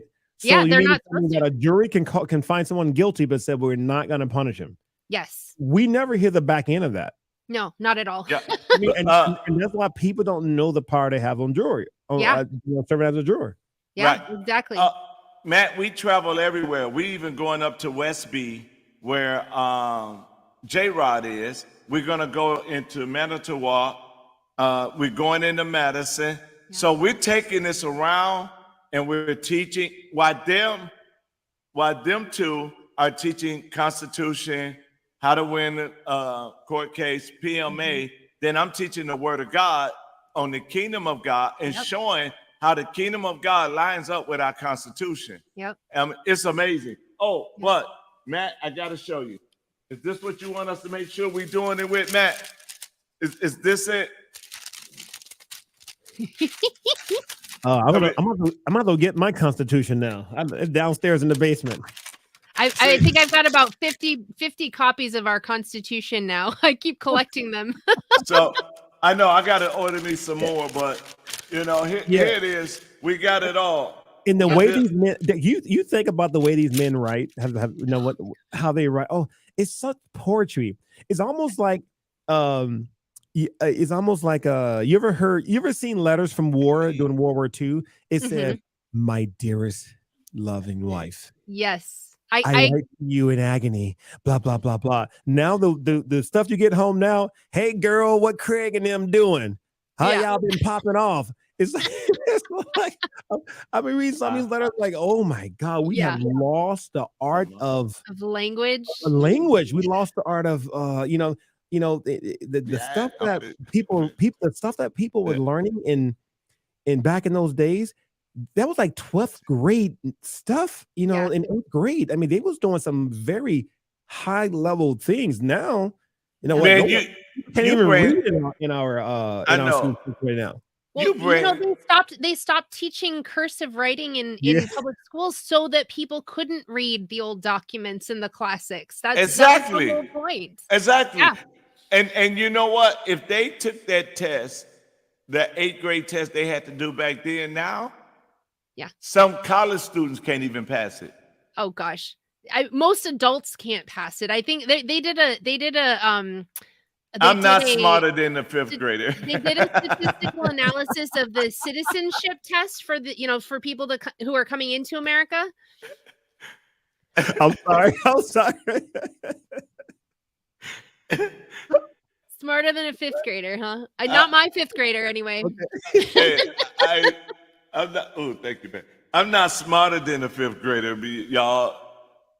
Yeah, but no, they did this analysis of basically just polled a bunch of people and asked them questions that are on a typical citizenship test for people who are legally entering the United States and wanting to become American citizens. Like the numbers were astronomical that they couldn't even, an American citizen, a freeborn American citizen could not even pass a typical citizenship test. They didn't even understand. They couldn't answer questions like how many branches of government are there in America? There's only one, right? Well, it's 4. If you count the executive, the House representative, and the oh my God, wait a minute, judicial. You got Judicial, legislator, you've got executive, and you've got judicial. and then you have the bureaucracy, the deep state. You have the fourth branch of government. Because they're the one that's actually writing all the laws. Yep. But So, but here's the thing, though. We don't supposed to know that. Well, it's right in our Declaration where Thomas Jefferson literally states that if a government ever decides to become a tyranny, decides to destroy its own laws and go outside of its enumerated, we the people have the right and the duty, the responsibility to overthrow that government and replace it with one that is established in God. but I would tell you this, right? I don't know if you're listening to Mark Levin. Yes. But he talked about Article 5. Yes. I'm a big Article 5 component. So our founding father was so smart. They gave us a way out before shedding blood. Mm-hmm. They gave us, I don't know the numbers right. I think we have like 20. We have like 20 states that already signed on to the Constitution, Article 5. We're going to get our 20th this year at least. Yeah, 20th, right? Yep. And then I think we only need 34 states to call for. People think, oh, it's going to be a runaway convention, not doing it, and all this stuff. I'm like, no. We already have a runaway court. Yeah. We already have a runaway executive. We always have a runaway Supreme Court, even your state level. So people are afraid about a runaway convention, which it can't happen. Yeah. The government's already running away. It's like right now, Biden want to forgive debt. Before the Democrats said the president didn't have the power to forgive student loan debt. Didn't have this power. Now because they have a change of heart for votes, oh yeah, I can do this. I'm going to sign this thing off. Yep. There's already a runaway government. And the only way that the founding fathers gave us a way out, Article 5, 34 states sign on. The states used to meet all the time. The states used to meet all the time. We don't do this anymore. Yeah. Now you think if we do something crazy, California, there was 34, and I think 38 have to sign off on to ratify whatever. 38 have to sign off on 38 states have to approve of the proposed amendments. Yes. Yes. So you think California gonna blast off on if the 34 state come up with something really crazy? Yeah. They won't blast off on that. So it can't. I love the ones that they always argue about is that we're gonna have amendments that take away Black rights and women's rights again. It's like, are you kidding me? 38 states. So you need 38 states to agree to take away Black people rights. You need 38 states to agree to take off women rights. What 38 states? Who? Yeah. You only need one to say no. Yeah. Right. Yep. And so Article 5 is a bloodless. I call it a bloodless coup. Yep. That the states get to go back and say, okay, term limits for judges. Yep. No more of this. So now they go back and take back their rights from the federal government. And this is one way of doing it, because right now, the Article 10, no one uses that. Hey, federal government, we told you, we itemize everything you had power to do, right? Yep. Anything that we did not specifically say you had the right to do goes back. Article 1, Section 8. That is your enumerated powers, legislator. Yeah. Oh, Lamar. Yeah. So the states got to start using this. Lamar. I know. I stepped in it. No, you're a black man that read a book.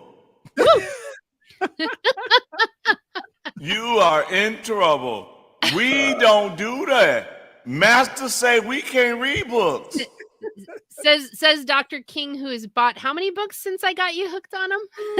I know. Master gonna get you like he got me. You talking some stuff that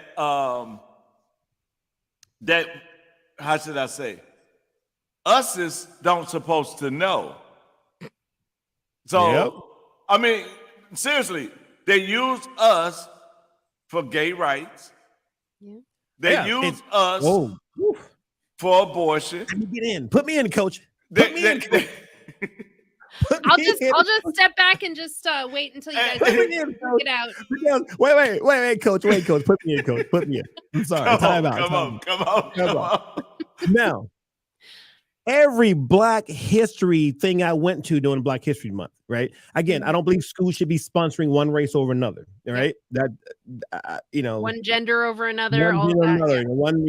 But with that said, every event I went to, I'm like, where's the Black history? We talk more about queers, LGB, triple FC, triple letter I, whatever you want to call it. They talk more about this, about drag queen tweaking. What do you call that? Tweaking. Twerking. Oh, no, Twerking. Yeah. I'm old, man. Don't ask me how I know that. How do you know that? Hold on, yeah, wait a minute, Sarah. Twerking and Sarah, but she's on it. I said tweaking. She was like, no. She said, no, it's twerking. I could make a joke that it was my token Black friend who actually taught me about it, but no, I'm just kidding. but taught you about it or taught you how to do it? Ooh. That would be telling now, wouldn't it? Let's not get banned here. Yeah, but they have using the Black civil rights movement, the Black history as a Trojan horse to push everything else in. And like when Ron DeSantis has in Florida, as a governor, governor has a stake in this, told this college saying, no, you're not teaching. This is not about Black history. And when governors of Florida said, no, we're done with this. You need to redo this curriculum. Everybody called him, we can't teach Black history. He's stopping us from teaching Black history. That they trying to frame it that way. But if you go look at what they was teaching, it was nothing in the curriculum about Black history. Yeah. This was all about another agenda. Yeah. I didn't see one person of color who had been a Black person, been Carver or Booker T. Washington, or I didn't see them talking about any movements or any accomplishment from any Black. Well, they will. It was all about CRT, LGBT, whatever you want to call it. I keep getting them number. I never can say that right, but that's what the agenda was. But we should know better. People. Yeah.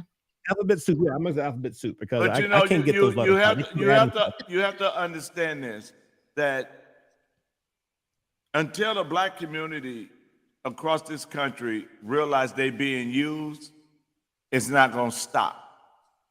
Because every agenda that they push, the Black come out with nothing. Yeah. They never get anything. Can you imagine what the Black community would look like if they held up their Constitution every time a Republican or a Democrat said, hey, we can come in and help save you? They say, nope, I already got that. Thanks. Yeah. Yeah. Even here in, I heard about even a school here, right? It's, again, the CRT stuff, like, you saw that news. You saw that news program. I think it was on Fox News where they said, "Well, we still teach CRT, but we're going to call it something else." Mm-hmm. Yep. It was like a Veritas style of investigation. They went deep. You got to read look this up. Yep. They went deep, and people was like, even the superintendents going, "Well, we just fool the parents. We won't call it that. We'll call it something else." And we'll incrementally get this step in, because if you use CRT, parents get too upset. They're using different nomenclatures. Yeah. And they still teaching it. That's just like calling it something else. That's why when they was teaching global warming, right? And we was coming at them hard with global warming, to the fact that they say, you know what? We got to push the agenda. We're getting too much pushback on global warming. We need to change the name. And we're going to change it to a name that can't nobody, especially in the Midwest, argue with. Yeah. We're going to call it climate changing. Yeah. Yeah, because for the 4,000 years of Earth history, we've never had climate change before.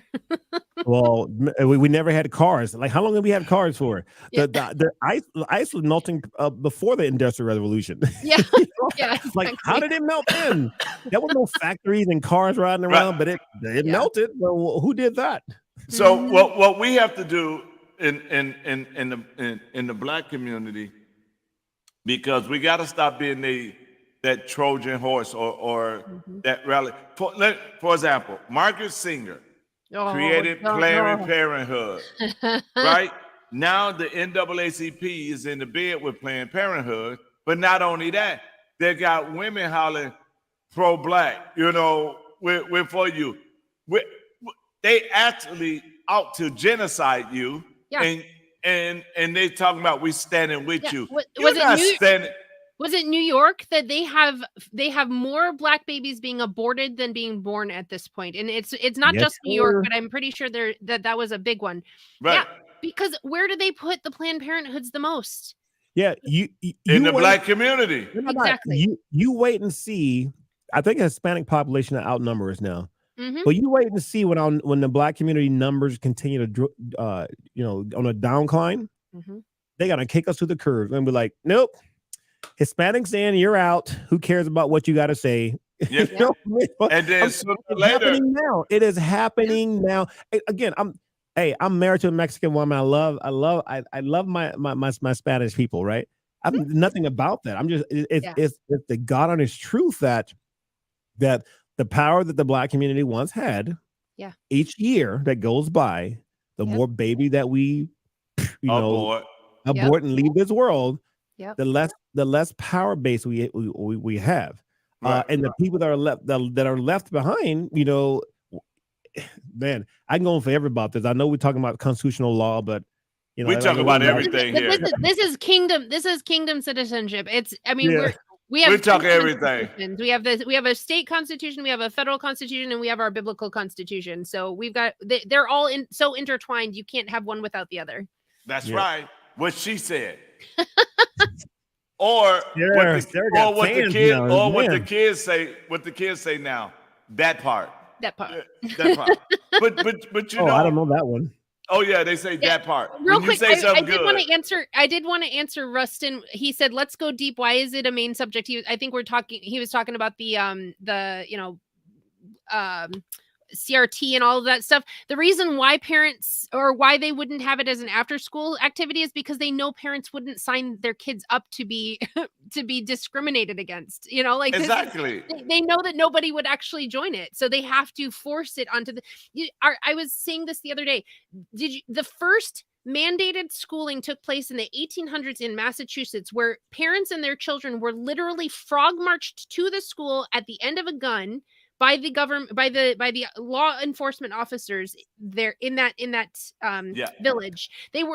That is how public mandatory education began in America, guys. At the end of a gun. This is what happens when we let the government rule over jurisdictions that they have no business being in.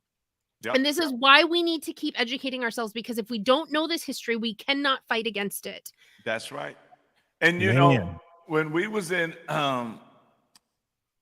during the lieutenant governor race, I was up in Dane County. And they knew we was coming. They knew Dr. Duke Pestle and I was coming. The dynamic duo. They knew we was coming up in there. And when we got there, it was so funny. When I pulled up, the alphabet was outside with their rainbow flags, and they was protesting. I guess they thought they was intimidating, but somebody didn't give them the memo that you got a black man from the hood coming. He ain't scared of nothing. Can you read this? What did it say? Black History Month 2023 theme. Black what? Resistance? Tremper High School? Yeah. Can you now that's Black History Month at one of our schools. That's like black. Look. Isn't that the color of the BLM flag? Black resistance. This what we go to school for. Hey Paula, can you share? I'm gonna have Paula send this to you, or somebody who have access to. Let me see. You need to see this. Like it's nuts what these kids are exposed to now. Right. Yeah. But check this out. We go in the building. We have the alphabet there. We have teachers there. They was ready to pounce on us. They was like, we gonna get it. So I opened my mouth as usual, and I said, "You're not teaching Black history." And the lady said, "Yes, we are." I said, "Really? So are you teaching them about are you teaching them about Black Wall Street and what happened in Black Wall Street. I said, are you teaching them about what happened for 40, and I got to paraphrase it because we're on the air, what happened to us for 40 years? Or are you teaching them about Winthrop Cheswell, who was the first black man that ever been appointed a judge through an election? Through an election, he was in as a judge. Yeah. And then I said, or what about Henry Highland Garnett, who was the first black to preach a sermon in the 1800s at the state capitol when they was having church there? Yeah. Or what Robert about Brown? Harry Hoosier, Yeah. one of the greatest orators and preachers in the world at the time, and he led revival, and in entire states, the Hoosier state is named after him. Right. But see, they sit there and they tell you all this, and then they was like, well, no, then you're not teaching black history. Did you teach how LBJ did war on poverty, and next thing you know, all the black men had to leave their families? Did you teach about Woodrow Wilson rewriting American history books and taking black people out of it? Yeah. And when he did put them in, they were caricatures of it, and they looked. I mean, the drawings in those books are so offensive. They make black people look like monkeys. Right. Woodrow Wilson was a terrible human being. Oh my gosh, he was an awful human being. The country was healing, was coming through. When he got in, he rolled back so many things. Like even like a civil servant. Yes. You used to have black civil servants before Wilson. Yeah. He pulled it out. He's like, nope, no black folks can't work here. No one can work there unless you're white. Like so that guy, even but the left hold this guy up like some icon. Yeah. What about one of the worst racists? Oh my gosh. Yeah. That we ever had. What about what Nixon did for the blacks in Biloxi, where if you was a black soldier, you couldn't go in the restaurants with the white soldiers. So Robert Brown told Nixon what was going on. Nixon said, he sent a letter, no soldier can go into the restaurants in Biloxi, can't go do anything in Biloxi if all the soldiers can't go. Yeah, all of a sudden, you fight it. And guess what happened? All of a sudden, all the soldiers was welcome. Why? Because they was getting hurt in their pockets. Yeah. Money. Yeah, exactly. I mean, even going further back, the founding fathers era, we're told they were white racist slave owners who were misogynists and all of this stuff. The two main ones that they usually pull out is George Washington and Thomas Jefferson, right? Yep. Both of those men paid their black slaves because of the fact that the states in which they resided had governmental restrictions on freeing them. So you couldn't free them. Jefferson inherited his slaves at age 11. Think about an 11-year-old now trying to run an estate, and Jefferson he inherited all of this, not to mention the mountain of debt that he inherited on top of it. In Virginia at the time, and he fought his entire life to get this changed. In Virginia at the time, the laws were that if you were indebted, you could not free your slaves because they were literally owned by the state of Virginia. Yes. So he had to keep them. So he was in debt when he died because he was constantly trying to take care of the people under his authority, and he gave up everything in order to continue to fight to free them. We came with facts. We did not. Who learned that about Thomas Jefferson? All they hear about is the fact that he supposedly had sex with a slave and had children with her. That's not even true. They don't even they literally, the DNA test that they did, they had the first they never had a DNA test on the direct descendants of Thomas Jefferson's of Sally Hemings' children. It was always like cousins and nephews and stuff because they couldn't find direct descendants. So when they did the DNA test in the direct or the line of the first son of Sally Hemings, there was no DNA that matched up with Jefferson's family. And they did one or two other DNA tests on some of the other descendants. And so keep in mind, this was several family lines separate from the actual direct line, but they found what they found is they found Jefferson DNA. Now, at the time, there was like 20 different Jefferson males that it could have been. And the one that they could have, and this is even logged in Thomas Jefferson's his commonplace books about how he managed the estate. It was either a nephew or an uncle. It was somebody who was, one of his relatives would come while he was away from the estate, and it was even logged in there. He would carouse with the slaves, so he was far more likely to be the father of this slave's children.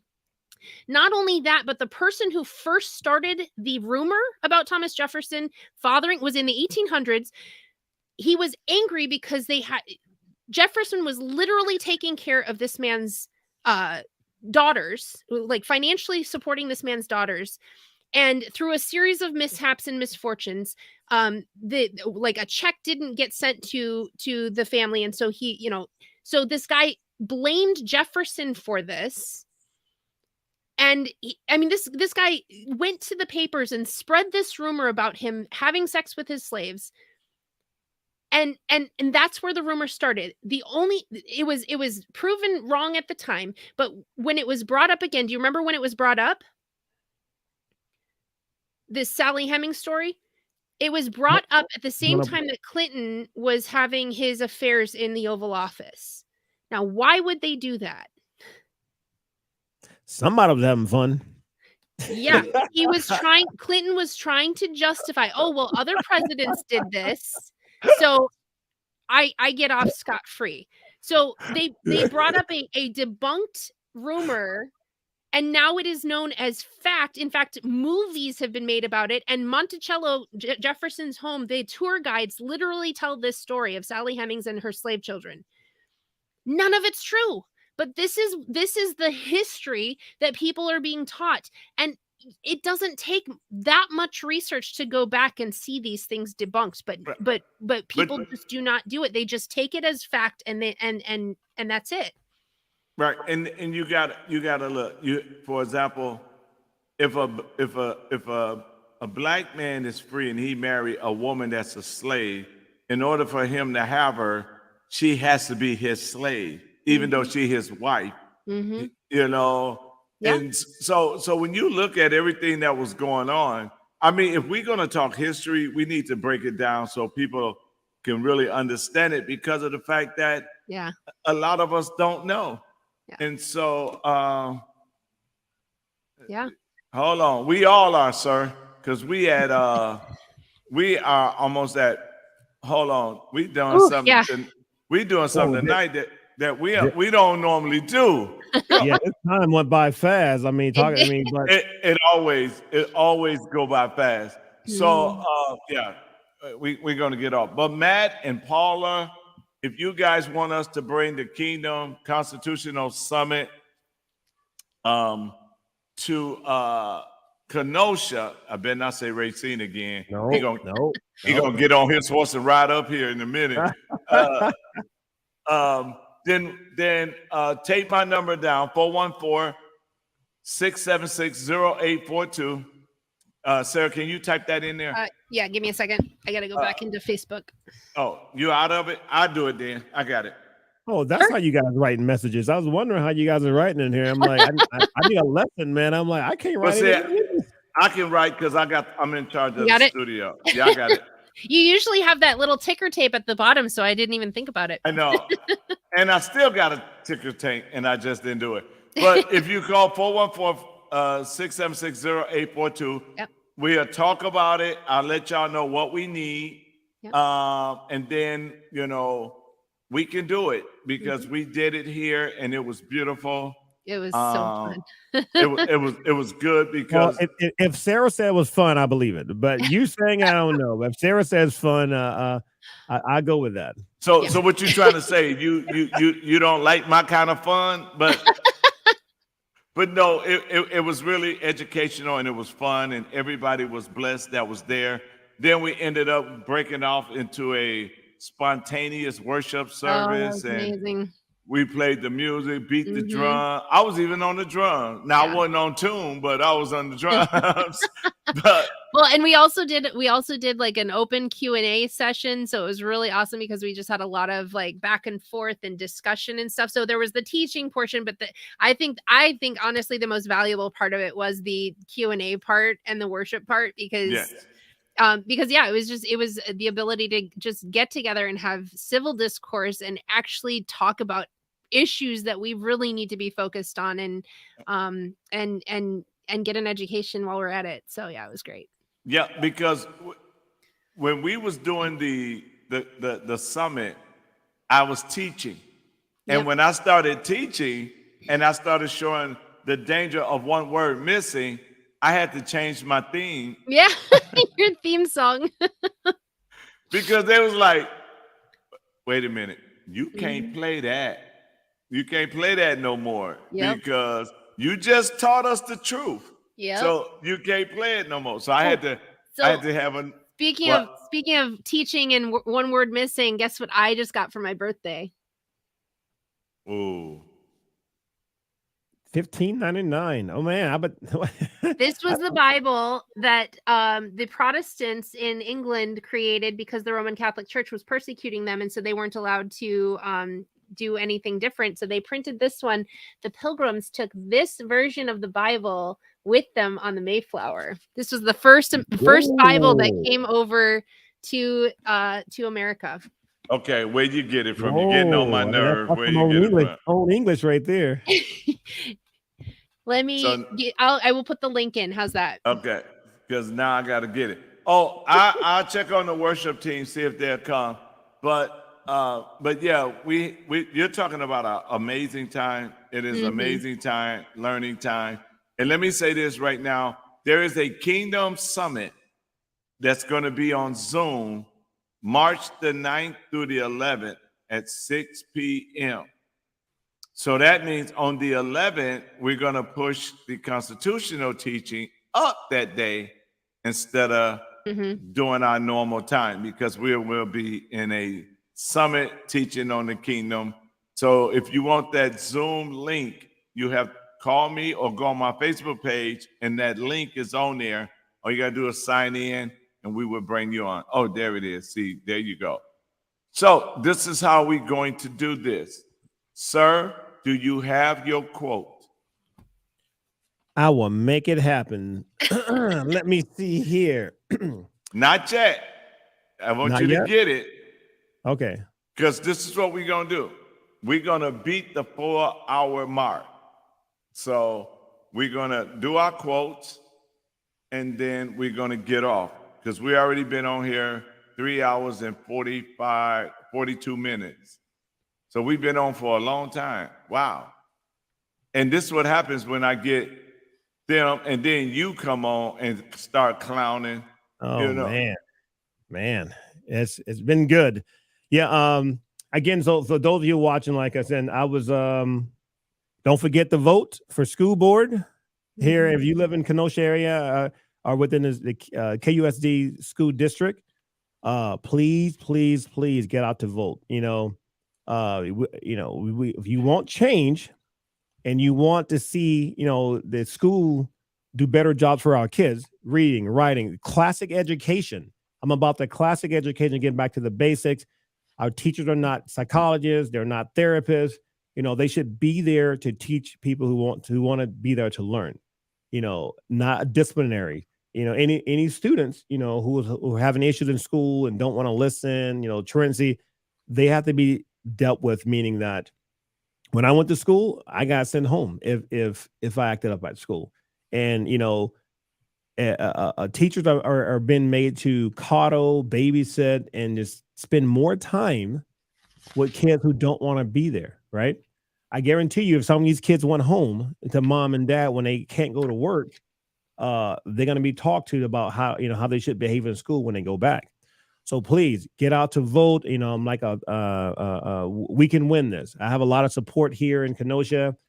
Thanks for the Republican Party of Kenosha.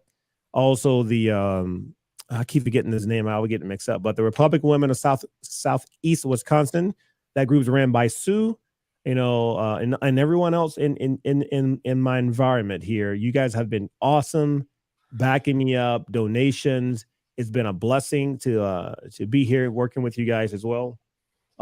Also, I had to say something else. I forgot. I got one last thing was Doctor can't forget now.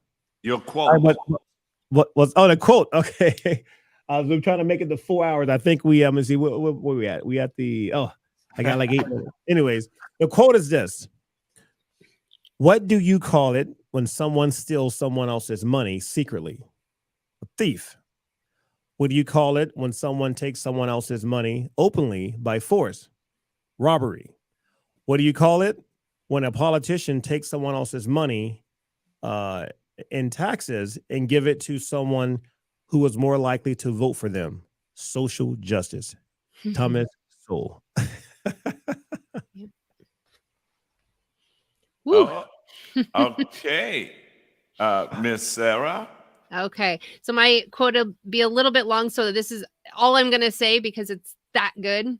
So I'm going to start with this. Edmund Burke, in the British Empire, right when America was on the verge of declaring independence, he rose in Parliament and he told the British Parliament this, that the American colonists were leading a revolution because of one thing: they understood the law. Colonial leaders were avid students of government, society, and natural law through extensive study of Greco-Roman, Judeo-Christian, and Anglo-Saxon history. Burke told Parliament that nearly all Americans read the great classics on these topics, and then he said this: this study renders men acute, inquisitive, dexterous, prompt in attack, ready in defense, full of resources. In other countries, the people, more simple and of a less brilliant cast, judge of an ill principle in government only by an actual grievance. Here, they anticipate the evil and judge of the pressure of the grievance by the badness of the principle. They foresee misgovernment at a distance and snuff the approach of tyranny in every tainted breeze. The Americans, in other words, knew their history and the principles of freedom and could not be fooled by the machinations of a tyrannous king and parliament. Just make me look bad. Just make me look bad, Sarah. Oh, no, I love your quote.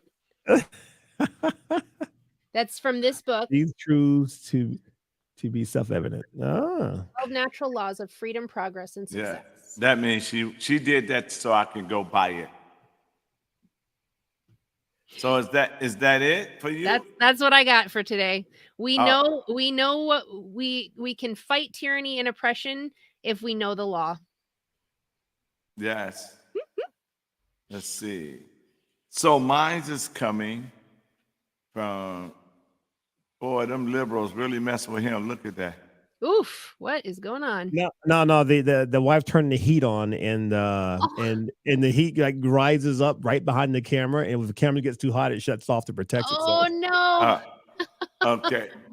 So my quote is coming from Joshua, the 14th chapter. And it's from a very strong man. And I'm going to read verse 10, 11, 10 and 11.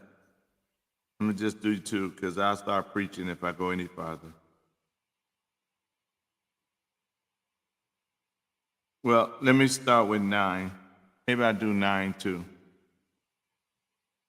And Moses swore on that day, surely that the land which your feet have walked it shall have an inheritance for you and your children always, because you have wholly followed the Lord God. And now, behold, the Lord has kept me alive, as he said, these 45 years since the Lord spoke this word to Moses, while the Israelite wandered in the wilderness. And now I behold all this day, 85 years old, yet I am strong today as I was the day Moses sent me. As my strength was then, so is my strength now for war and to go out and in. So here is Caleb telling Joshua that I'm ready. Give me my territory. Give me my land. I'm ready. I got the strength that I had when I was 40, and I got the strength at the age of 85. So I'm not old. I'm just ready. And I'm praying that all of us are ready to receive and to do all that God wants us to do, not only to preserve our constitutional right, but to change the way things are happening on the local level. Let's not even pay attention to the state or federal level. Let's stick locally first. Let's fix the foundation, and then we can change it. But on April 4th, we do need you to go out and vote for Dan Kelly. I can say it. I can say it. This is not a commercial. He didn't pay me to say this. This is how I feel. So I'm telling you to get out and go vote for Dan Kelly. Yes. So with that being said, what is this? My Bible is still open from Joshua, from your sermon this morning. The Geneva Bible, that last part, it says, "It's so strong am I now, either for war or for government." Ooh. Isn't that interesting? To go out and come in the original, in this translation says for government. That's because, and I love that, because what people don't understand and realize, and I try to tell us, is that the kingdom of God is about government. And, so we're excited, you guys. I'm glad that Lamar, you still with us? Oh. So Lamar, Amber, Sarah, we thank y'all. We got less than 8 minutes to get off before. Oh, there he is. I think he's alive. Yay. Welcome. I'm alive. What you do know, Paula's have a daughter that does worship at her church. So if you can't get enough people down, and like your new fangirl can have her daughter sings at church, so she can help out as well. Good. We can. I mean, hey, we just worship. We don't care. So that's just something that's beautiful. But we would really love it. We thank God for everybody being on with us. Now that we can see your face, Lamar, see, your system ain't used to doing 4 hours either. That's I know, why. man. This thing like shutting down. It's like, hey, bro. I try to warn you. When we get going, we get going. And we only talked about the pine cone for all of like 30 seconds this time. So I don't know what that was about. I will go see the pine cone. I'm gonna get me and Brian gonna go down there and eat there. So I have to now. Well, you're gonna have to pick me up, so we all go together. All right. Because you gotta pass me. Swing by the western part of the state too while you're at it. I know, right? Hey, sir, you're alderman at your. What city? I'm a county board supervisor in Black River Falls in Jackson County. Okay. Yeah. All right. Hey, listen. You got to answer this question since you're new to the show. Oh, yep. Okay.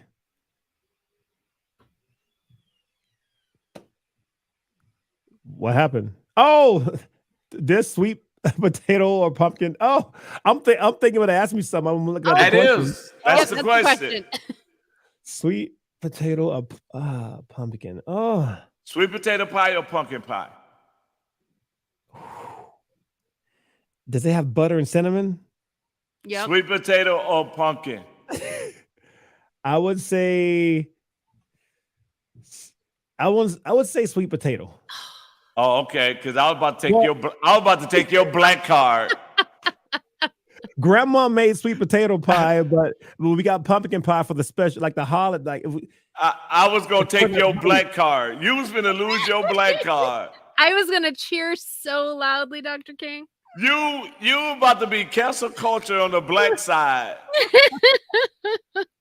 Sweet, I'm like, you got cinnamon and sugar, sweet potato. Yeah. Yeah, grandma always made that. So we got pumpkin pie during the holidays. Like no, Thanksgiving and Christmas, See? but no, but See? That's if when she you did- have pumpkin pie. yeah, but if she just made a pie without those holidays, it's normally gonna be a sweet potato pie. No. Listen. So, like you said, it's important to stay in the middle. And so I'm staying in There the you middle go. right now. There Right? you go. You cannot use that on me, sir. I'm taking your black card. Why is it important to stay in the middle? See, so Okay, I'm gonna let you. I gotta practice what I preach. Okay, you can stay in the middle then. Stay in the middle. But they tried that on me. It don't work. Oh, that's funny. Sweet potato pie is the bomb. And if Lindsay comes to the summit when we do it in Kenosha, she gotta come with a sweet potato pie. But let me tell you about Lindsay. You ready about this? Lindsay got a honorary black card whoa. because that white woman made a sweet potato pie like she was black She stuck her finger in it. and foot. I'm telling you, it was great. I'm afraid I will never earn my honorary black card. No, you already black. Stop it. Really? Awesome. You already got your black card. Stop it. It's gonna be playing dominoes soon. Hey, or spades. Hey, oh yeah. Oh, dominoes was one of our favorite games growing up. See what I'm saying? She already got her black card. She even got her dictionary, her hood dictionary. See, now to prepare for these meetings, I'm about to get my Wisconsin State Constitution, start reading it a little bit. Amen. Yes. Man. Y'all, see, I came back. But you're lucky you didn't run for a statewide race because Sarah will eat you alive, man. Oh. Hey, if she don't do it, you see those little cute My kids kids will. you see them little cute kids that be popping up in there? Yep. Baby piranhas. They will eat you Oh. alive. You better know your I'm man. gonna go grab my little one since we got how many we got? We got Okay, go get the little one. We have three more minutes. Hold on. Okay, Yep, go get yep. the little one. I'll open my door and they'll all come storming in. Hold on. You guys want to come in and say hi real quick? Sure. I heard that. Sure. Hey, wait. Hey, hold on. He's coming. Y'all gotta stay there. Littles were probably sleeping. Yeah. Dad's bringing you upstairs. All right, I'll move out of the way so you guys can sneak in. Because Lamar's bringing his little. And mine's is with her sister right now. Oh, I was just about to ask if you have any children. Oh yeah. Oh, yes. Lots of children. He's got lots. Oh. Oh my gosh. Oh, I just want to hug her. Hey, I want to hey, hug this that is one too. This is why we fight right here. Yes, amen. yes. Cesare, call him Chezzy. This is Davina. My other one's upstairs in his bath. Oh, She loves slapping my keyboard. So so we fight for these little things, right? Yep. Grandbabies and babies. So You can tell he's a politician. He went and got the babies real quick. this is Jace. This is Jace. Luke. Luke, Bella's back. hey. My daughter's back there, Bella, and then I've got two others. I've got Nathan and Kenna, and they're the little ones. I think they're in bed. Yeah, Hey Bella. Bella's like and they're like that vampire movie, Bella. Oh What's gosh. that called? Okay, so when we had her 14 years ago, I was like, oh, nobody's naming any of their kids Isabella. I've got an Isabella as a great grandmother on my side, and my husband had an Isabella on his side, and so we're like, it's a family name. That same year, Twilight came out, and then all of a sudden, everybody named their kid Bella, and so now everybody asks us if we named her after the Twilight character. I'm like, no, we did not. Yeah, and see, my little one, she's with her big sister, so she's not with me right now. I kind of miss her, but I'm glad she's gone because she would have interrupted the show about 100 times. So She's adorable, though. Well, yeah. We down to like 30 seconds. I know. So, from our family to y'all, we say we love y'all and good night until next time. Kids, wave. Everybody wave. Bye. Bye. Goodbye, Mr. Doctor. Bye. Bye. Let's do this. Let's.